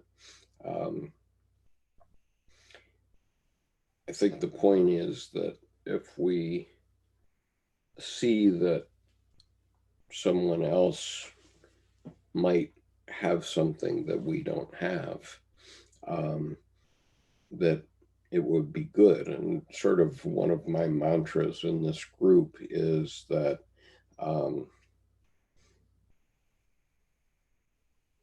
it's time for religions to stop fighting with one another.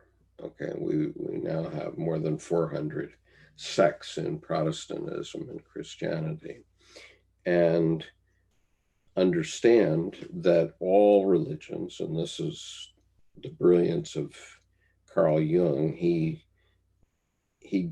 plumbed to the depth of all religions and found the source of all religions, and found that it's the same in all religions. That source is the same. And that source is us. It's within us, within all of us. And if we know that, and if we bring that into our lives, then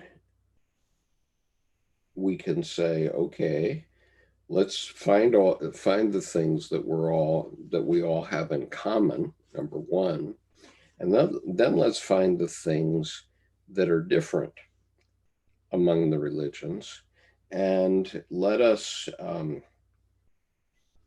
find out what one religion may have discovered by evolution that others may not have discovered, and bring that in.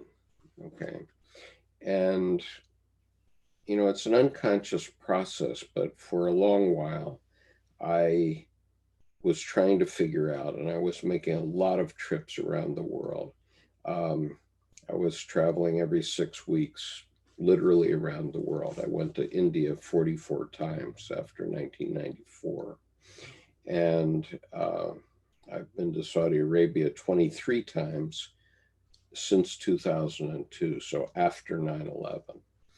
And whenever I went on those trips between the year 2000, let's say, and 2010, or a little later maybe, I would ask this question: what one factor above all others makes the United States different? What makes us the strongest country in the world? What makes us the strongest financially and militarily?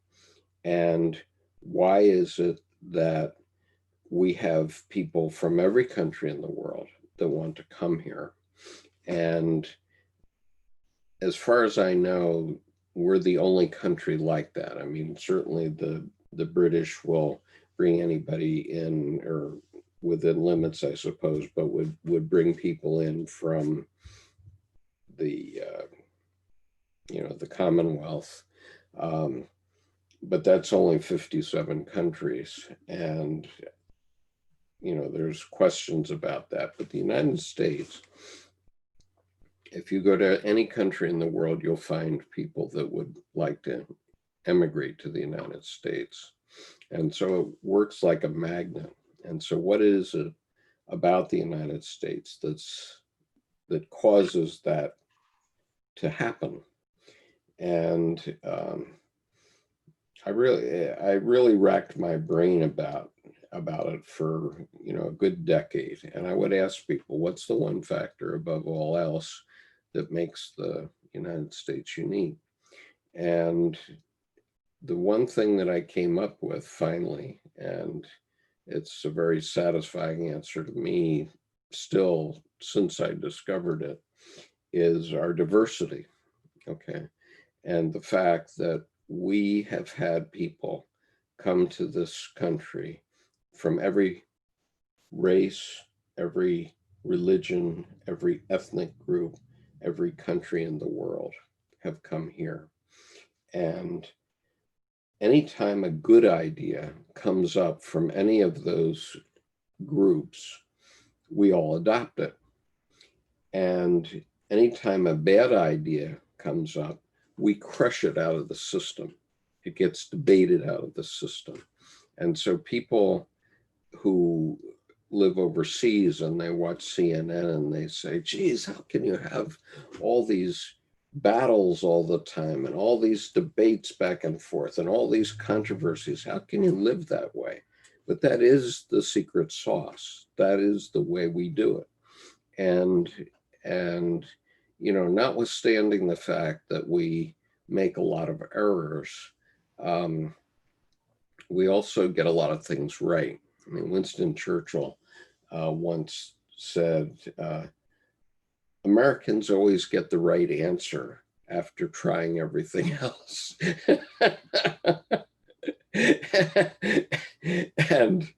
And really, that's the beauty of it, because if you do that for 400 years, which is how long we have been doing it, a little bit more if you count Jamestown,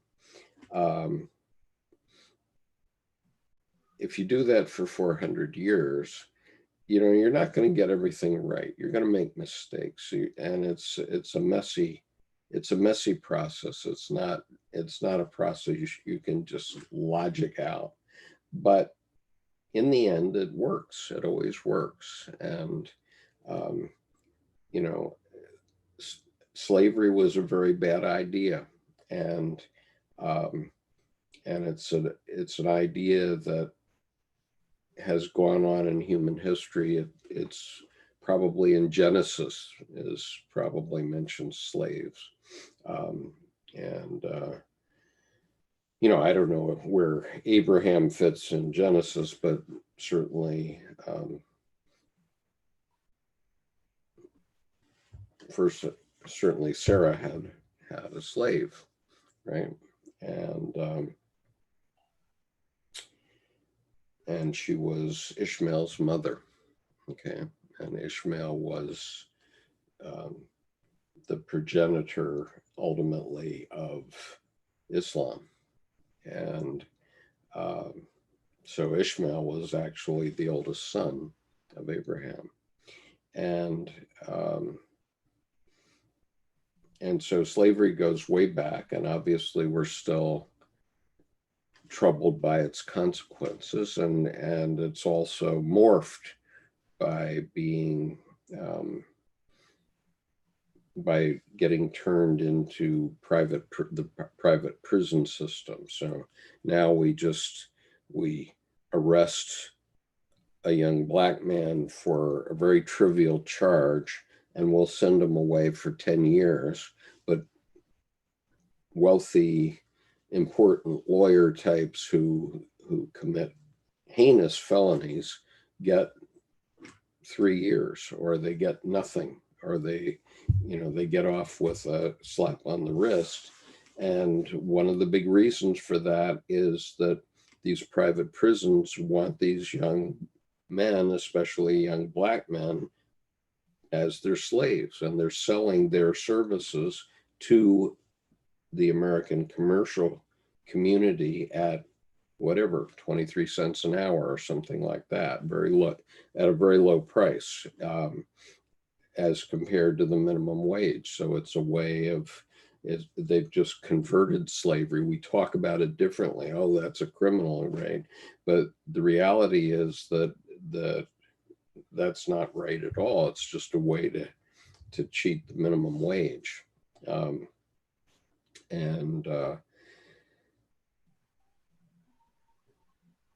So anyway, I mean, the point of the story is that things change if we change, if we think about it. And so Elliot, I've been reading, I read last week an essay by Dr. Jung called Problems of Modern Psychotherapy. Okay. And he talked in that essay, which was written nearly 100 years ago, of 4 stages. And the 4 stages that he talks about is, first of all, catharsis. And so there are a lot of psychotherapists to this day who encourage people to have a catharsis of what's bothering them. And in a sense, you're writing your book and you're presenting it here today as obviously a kind of catharsis. But then he talked about a stage which is amplification of that from the catharsis, which is bringing to mind and seeing how it brings things together, it seems to me.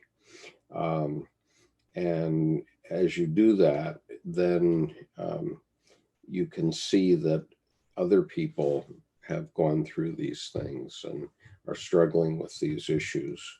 And then the third stage is education, where people learn from people like you or from me or from any of our panelists here for that matter, because we've all been through our personal trials and tribulations, and we call what we're doing the wisdom path because we're not necessarily, we don't do it through formal psychotherapy, but we do what, you know, wise men and women have always done, which is to talk with younger people to help them see how their life might be, you know, a normal human life rather than something exceptional,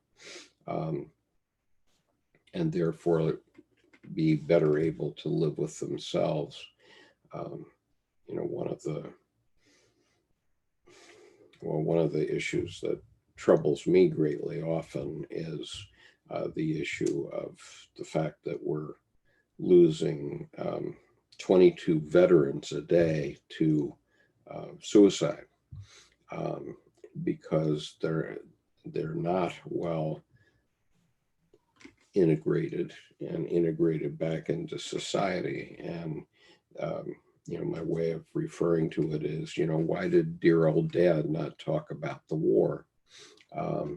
And the reason is, Excuse me.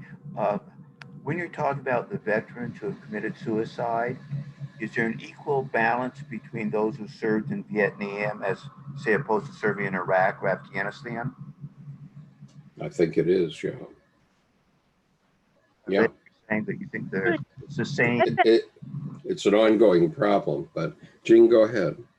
Yeah, so we had this veteran actually shared in the other group, and he mentioned when they leave the military, you know, because they have 10 or 20 years shelf life, then you basically have to reinvent your life. You get pension, basically you retire, so you use your life actually to create a welfare for your family. But these people really need the group. So a lot of guns actually end up become ex-military. So he mentioned a lot of because they need that community. And if they lost that community, they usually get depressed or have all the other issues. So I think it's actually quite interesting to invite him sometime to share, you know, like we were discussing about how to integrate those people back to society, because they were trained this specific skills, but it's not really useful, you know, so they trained a very different way of looking at things for the battlefield, which is not useful in the common society, you know, how to transfer. And the experiences that one has in the military, especially if you're in a serious combat role, are pretty horrific. And so, you know, as I was saying, why did dear old dad not talk about the war?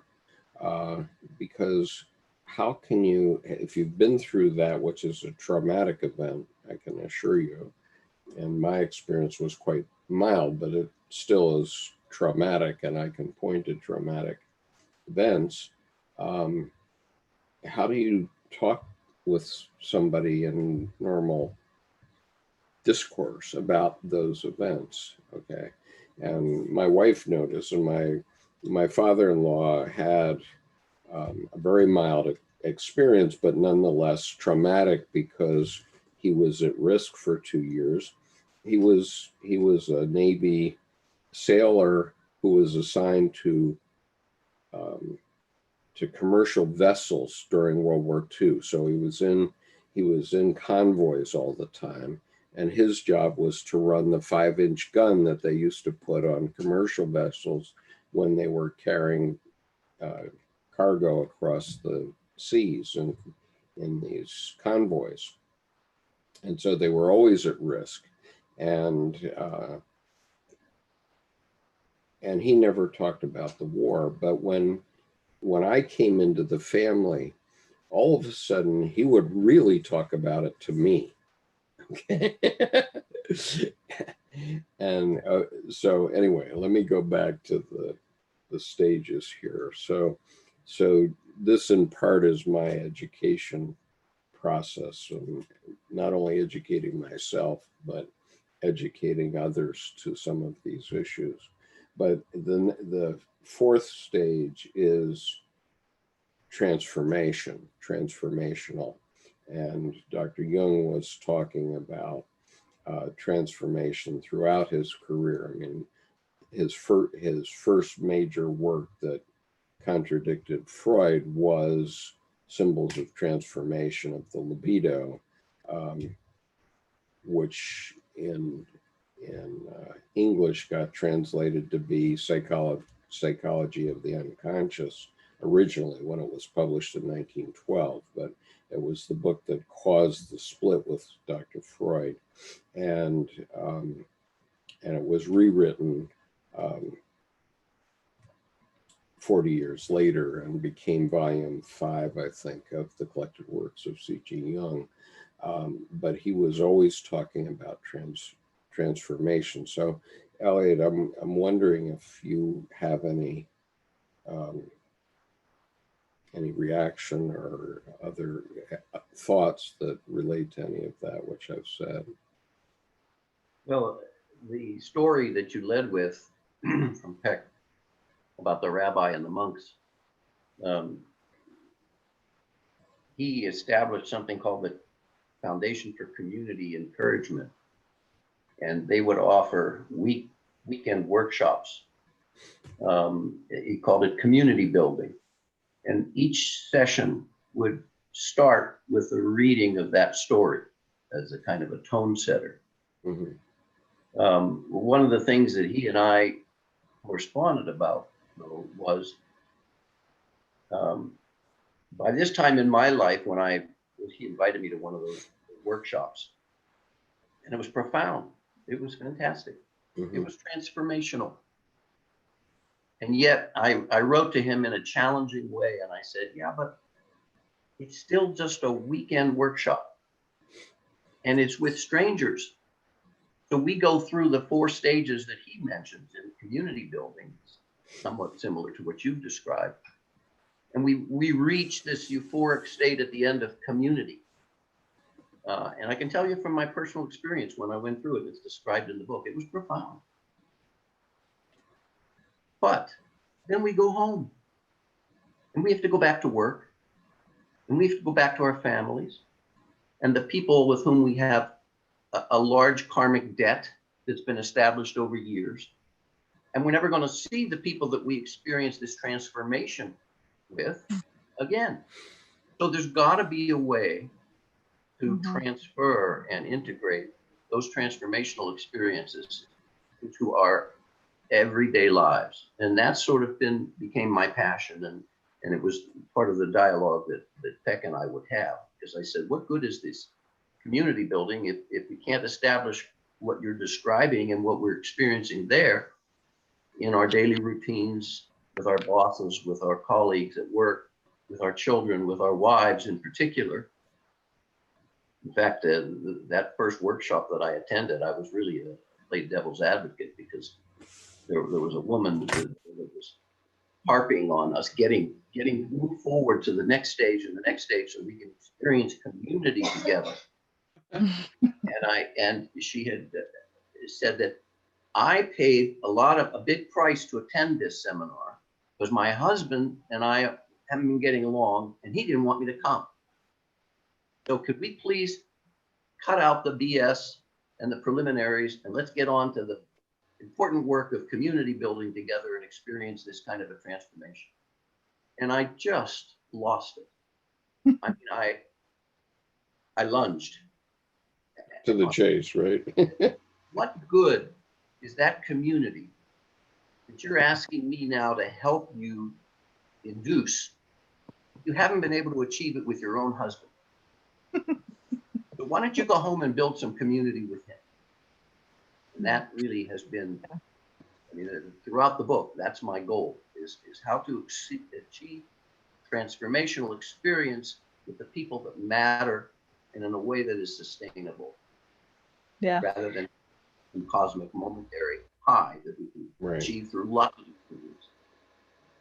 I really want to share something related to this. I had joined the landmark training.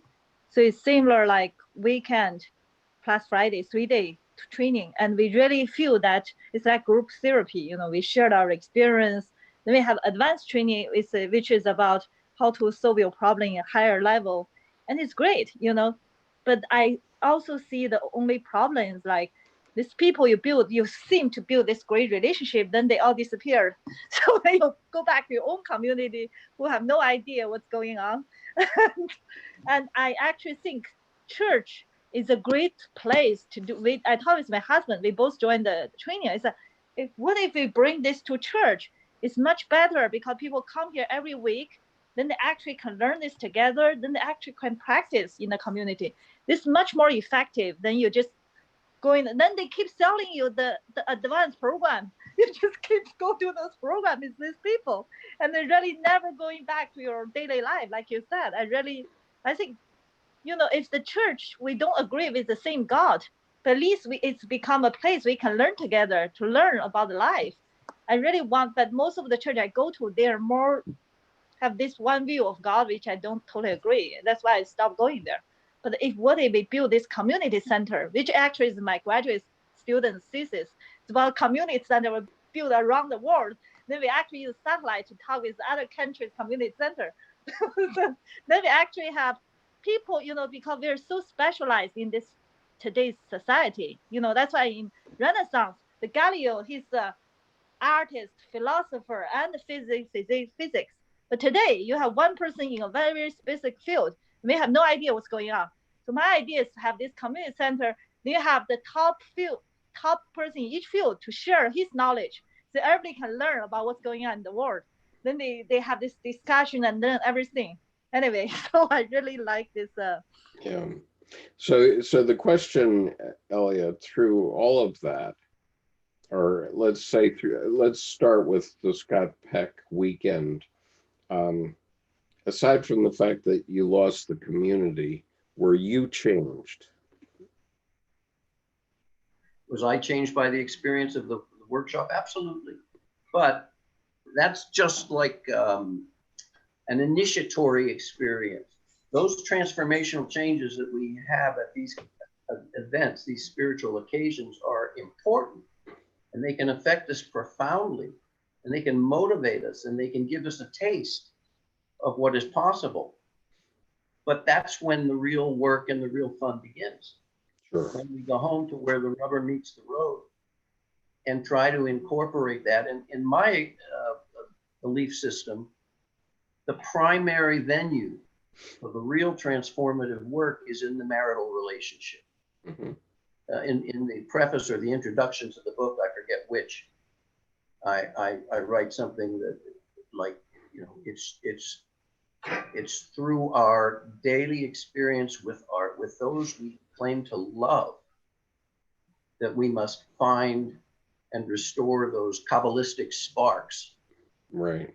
Because it is through our most intimate and most primary relationships, if we can learn to express our love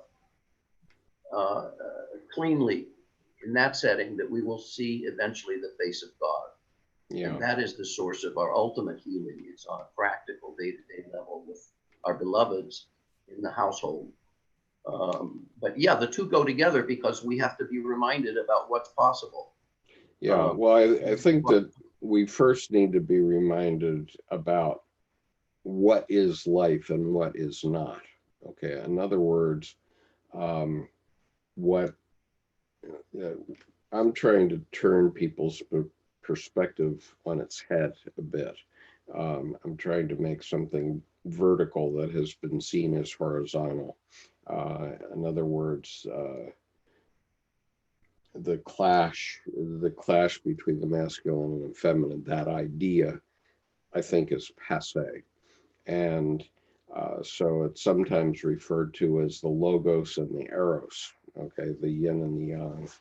But what I'm trying to get people to think about a bit is the fact that everything that is man-made, every single thing, everything that is in your room, the computer you're looking at this moment, every single thing is dead. Okay, it's not alive at all. And so even a Holy Bible, if it's on your shelf and all your books, however many books you have on your wall or behind Jing or whatever else, all those things are just dead matter until you put life into them. Or you can think of them as stored energy, but they're not doing anything at the moment. They're just sitting there on your shelf. And so without arrows, without energy put into it, a Holy Bible is just a black doorstop unless you have some, pastor or someone else who puts life into it, even if it's an individual practitioner who picks it up and reads it. Now that puts life into it, that puts energy into it. But without understanding that a Holy Bible is only sacred if it's part of life. It's not necessarily sacred because it's part of matter, okay, that's on your shelf. And so I was explaining it in that way, but then I've recently been introduced to this book, which is called the Radiant Sutras, which is based on by Lauren Roche, and it's based on a set of let's call it meditation practices that date way back in Indian history. And Mr. Roche has done, he's a meditation teacher, and over a 40-year period, he's put this book together. And it just it just shines. And I'll just read to you one paragraph of it that I found very meaningful and useful in the same context as this Logos Eros idea that I have. And so what he says is at the beginning, this is in his prelude to the book, and it's in a section called The Language of Love. And here's what he says. The Bhairava Tantra is set as a conversation between the goddess, who is the creative power of the universe, and the god, who is the consciousness that permeates everywhere. For short, they call each other Devi and Bhairava, or Shakti and Shiva. They are lovers and inseparable partners, and one of their favorite places of dwelling is in the human heart. And so just reading any one of these sutras is just mind-boggling. But and there's actually 112 of them, and they were written in Sanskrit a couple millennia ago. But here's one of Lauren Roche's translations. You can't just get any translation. You have to have one from someone who can put life into it, right? So here, he gives one. This is Insight verse number 160. Friends, relatives, neighbors, people who abide in your village, city, country, be not concerned with their attitudes toward these teachings. Everyone is discovering the intimate universe in their own way. This nectar is here within every breath, every desire, every transition from awakening to sleeping and sleeping to waking. Once you have set out on the path of intimacy with the immortal essence of life, never turn back on it, my shining one. Never turn away. Though every moment be surprising, revelatory, unrecognizable, and full of wonder, continue to cherish each breath. Live in gratitude for the ambrosia we imbibe. In each turning, out-breath to in-breath to out-breath. Okay, that's that. So anyway, So I was reading from the Radiant Sutras by Lauren Roche, and it's a very highly recommendable book to anybody who's trying to find what it means to be on the spiritual path, and literally what an aura means and why you have to be able to see it. If you don't see it, then maybe you can't find that. It's hard to see. And so that's why I gave you this gift today, Lauren, or Elliot, actually, because if after all of your studies you can't see it, then something has been lacking in your studies up till now, in my view. And if you do see it, then you can see the significance about being able to see what the physical world and the spiritual world, how they conjoin, right? That's I look forward to the experience. right. So, and please do let me know. I'm curious if you'll be able to see it. So far, I've never failed. Okay. So far, everybody that ever talked to me about it was able to see their aura once they did this. Yes. It's interesting that Meister Eckhart once said that, in speaking of the physical world, is that the physical world is simply the thoughts of God in concrete form. Because the fact is, matter is never dead. Right. There are molecules eternally moving within it. And if a Bible sits on a shelf for 20 years, you never see the same Bible twice. And you never see the same world twice. And the physical world and the so-called spiritual world, they're all one world. Right. If you look out your window, whatever you see at that moment is God, because God is reality. Right. And if we are maladapted in either world, we will suffer some sort of an illness. We won't be complete.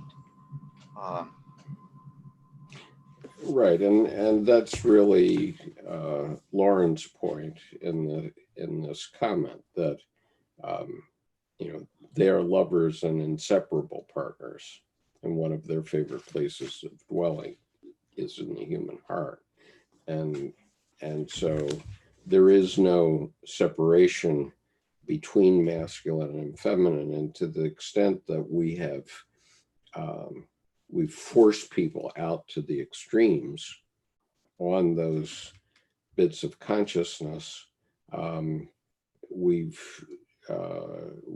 really lost something. I mean, I often show people an image of a motor yacht that sort of sums it up. Okay, and so I'll just do it one time here for you, Elliot, since you may not have seen this, but I'm sorry, did I get it? Yeah. Okay, so this is a 64-foot motor launch, and the name of it is Never Enough. And so as long as you make things your God, you're never going to find happiness, because I know, and I've owned a boat, not a 64-footer, but one of the first things my partner in that boat and I said when we took ours out into the Chesapeake Bay is, we need a bigger boat, which we never did get. But the point is that motor yacht sitting at the dock isn't creating human happiness, okay? And at least not in that moment. And so I do agree with you. I do agree with you, and I'm talking to Lewis now, that I sometimes maybe hyperbolize what I'm saying, should I say. I'd like to add that with respect to what Lewis said, though, and that now these physicists, and I'm talking leading physicists of our current modern world, and the physicists that are working with billion-dollar particle colliders are the ones that are saying, as Lewis said, Meister Eckhart already said, that there's a consciousness behind it all. So the modern physicists are talking of consciousness now, which is really fascinating, that the physis and the psychic are meeting in their minds as well. Yeah, and of course that's fundamental to the conversation that went on for decades between Dr. Jung and Wolfgang Pauli, who was the Nobel Prize winning physicist. So it's interesting that within the world of physics, there are two methods of empirically proving how light moves. One is the wave theory, which is to be proven to be true. mm-hmm. Parallel to it is the particle theory, right, which is also empirically provable, but yet they're contradictory to each other. Right, and you can't do them both at the same time. Correct. You can only. And then there's the entanglement theory that they've come up with, that you spin an atom on the far side of the universe over there, it causes the other to spin on the opposite side of the universe, which is, I don't know how they came up with that, but it boggles the mind. And these are the modern physicists. Yeah, I want to share. So I studied, in Qigong, people can go through the wall, just like earlier mentioned, they are particles. We look at solid, it's not really solid. So those people actually, when they acquire, so actually what they said, everybody have that capacity, like Elliot experienced this experience, but actually everybody have that potential to have. They said the reason they don't let you have that experience because you don't know how to handle it. That's what actually the yogis, they all experience those super nature experience. Everybody have the potential, but the reason we don't really know it yet, because if we know somebody get crazy because of that, because you don't know how to handle those energies. So that's what I learned from Indian and Chinese Kung Fu, Oh. Yep. Okay, so Elliot, we've been at it here for 2.5 hours, so we probably need to find a way to wrap it up. So I wanted to give you an opportunity to do that and see what you think of what this process is that we're trying to develop across the globe. Actually, today we've had people who identify themselves as from Germany. So we've had Europe, from Brazil. So we've had Latin America, and from Bombay. So we've had the subcontinent as in addition to North America. And so I just wonder what thoughts you might have about this experience so far. Well,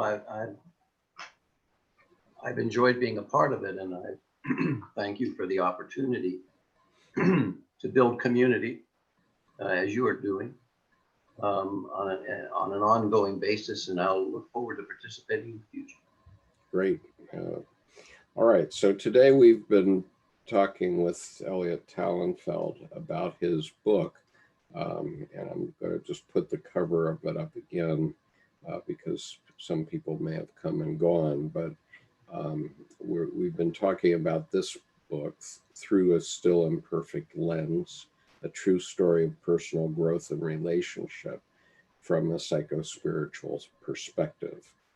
And so there's one other thing that I do want to share before we leave, and that has been inspired by our Indian participant and one of our Indian participants, and she's not here. She's putting her effort into what we're doing by reading the Bhagavad Gita with me. And so we've been doing that for 5 or 6 weeks now, and it's been quite an intense experience for both of us, I think. And so we're doing it almost daily, and what we've done so far up through discourse 8 of the 18 discourses of the Bhagavad Gita are appearing every day until we get to the end. And the reason we're doing that is all explained in a video that I put on a few days ago about my experience with it. But part of my experience with it is that what I'm hearing in the Bhagavad Gita now, after not having looked at it for 50 years, is that it is right down the middle of what Dr. Jung was saying. And he indeed did leave us a hint about that, but he didn't want to say it out loud. He knew that sooner or later there would be a skip that would come along and notice his hint and realize how significant it is. And so various things that I've had, including the study guide to the Bhagavad Gita, which is one of the books that we've been reading alongside with this group, is in that book. There's 11 themes of the Bhagavad Gita, and if you read those 11 themes, you actually see the major themes in Jungian psychology, which for me, I only discovered that May 9th. I started to discover it, and it's been an ongoing numinous experience for me. And did somebody want to say something here? Skip? Yeah, go ahead. You may recall in Dr. Jung's The Red Book, there is a section where he refers to Philo the Jew. Yeah. And Philo's great influence upon John of New Testament fame in developing the concept of logos. Mm-hmm. Philo is a very important personage in Dr. Jung's life and his studies. And if you ever have time, which I know is sparse for you, the writings of Philo the Jew are available online. Okay, They cover hundreds of pages, but the beginning of his writings is called On the Creation. And I'll send you a copy. I have a copy. Okay, Creation is, well, I should point out that Philo the Jew lived in Alexandria, Egypt, shortly after the birth of Christ. Mm-hmm. And this at the time was a hotbed of intellectual activity. It was really the center of learning, at least for the Western world at that time. And his book On the Creation is an allegory of books of the Bible from the creation up through Exodus. And this is pure depth psychology. Mm-hmm. In the purest form that I have been able to find it. For example, he will mention Adam and Eve, Abraham, Isaac, Jacob, Sarah, Rachel, Hagar, Cain, Abel, all these personages, and tell you what their meaning is. Terrific. Okay, well, and what the crossing of the river Jordan is, and what the meaning of the Exodus is. He'll even go through the vestments worn by a Jewish priest in the temple and tell you what each part of the vestment means in terms of the human psyche. Now, his writing style is arduous. You really have to make an intellectual and moral commitment to read much of it. But this is important because, for example, many people will say, well, you know, we don't know that Moses ever really lived, and we don't know if there's really an Exodus, and we don't know this and that. For example, we don't know for sure that Christ ever lived, or Buddha ever lived, Muhammad ever lived, or Arjuna and Krishna ever lived. We don't know that, likely never will. But that's not a reason for dismissing the Old Testament or Christianity or Buddhism. It's the meaning behind the stories that has captured entire peoples for generation upon generation, still holds true for many today.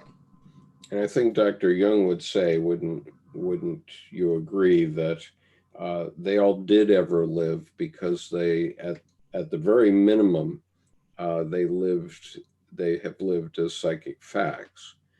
Yes, but that is not to say, and I want to stand up in defense for what we call literalists, is that they have legitimate points of view too.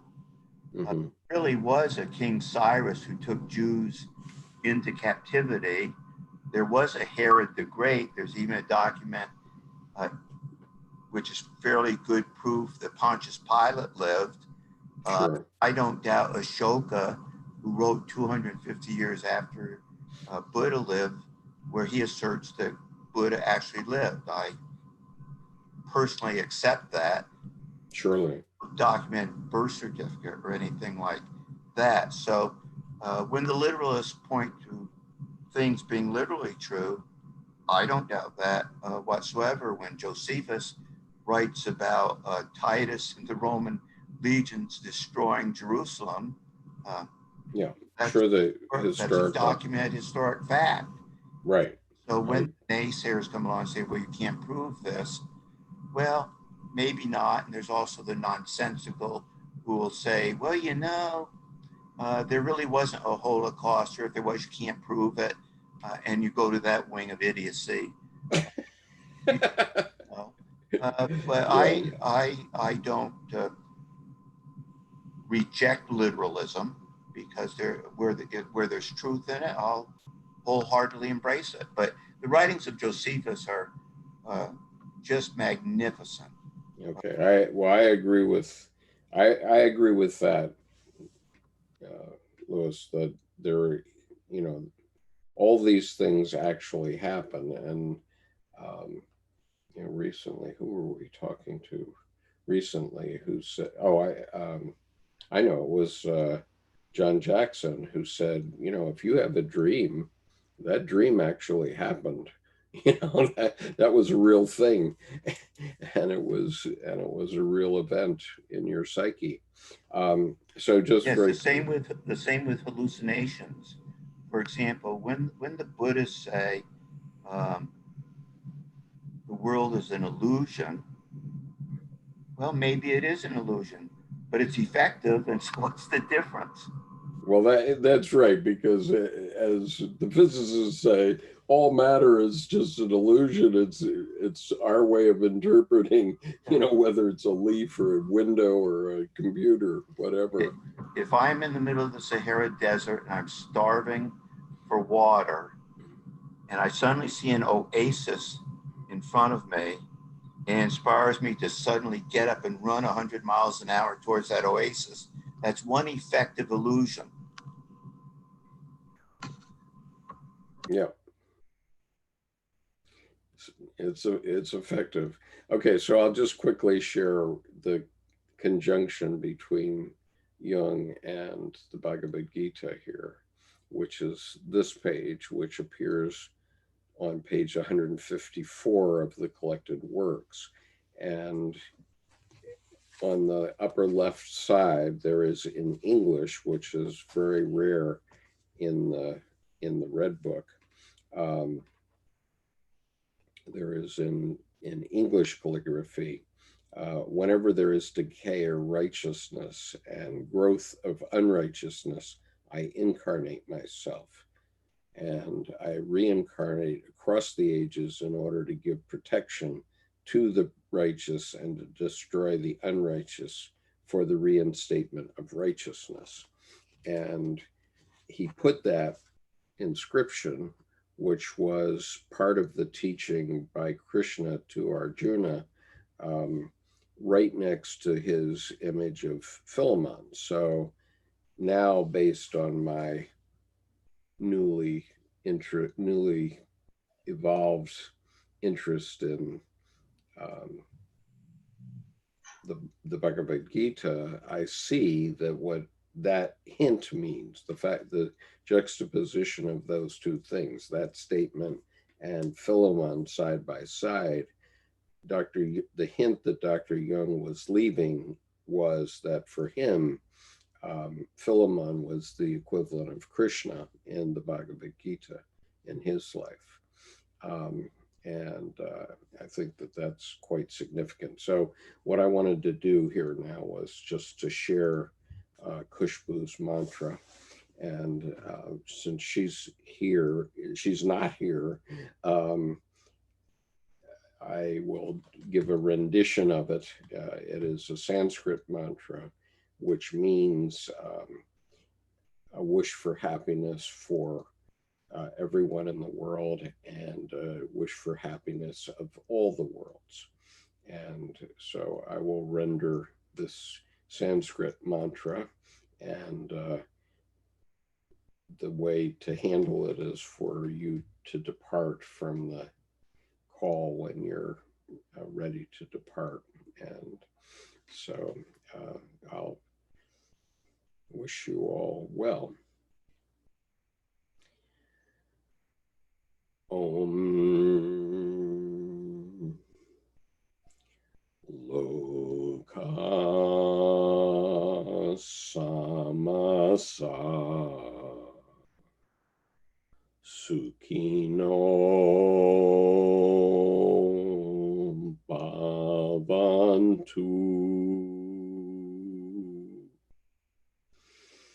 Loka Samasa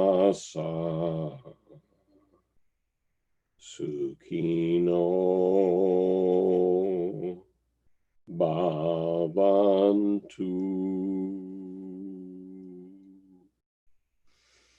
Loka Samasa Sukhino Bhavantu.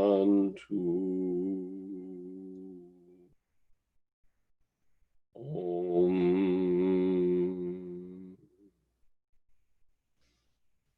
Shanti Shanti Shanti.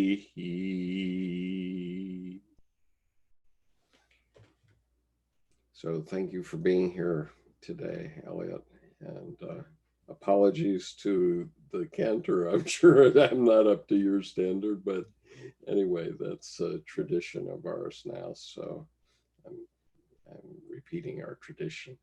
So peace to you. Thank you.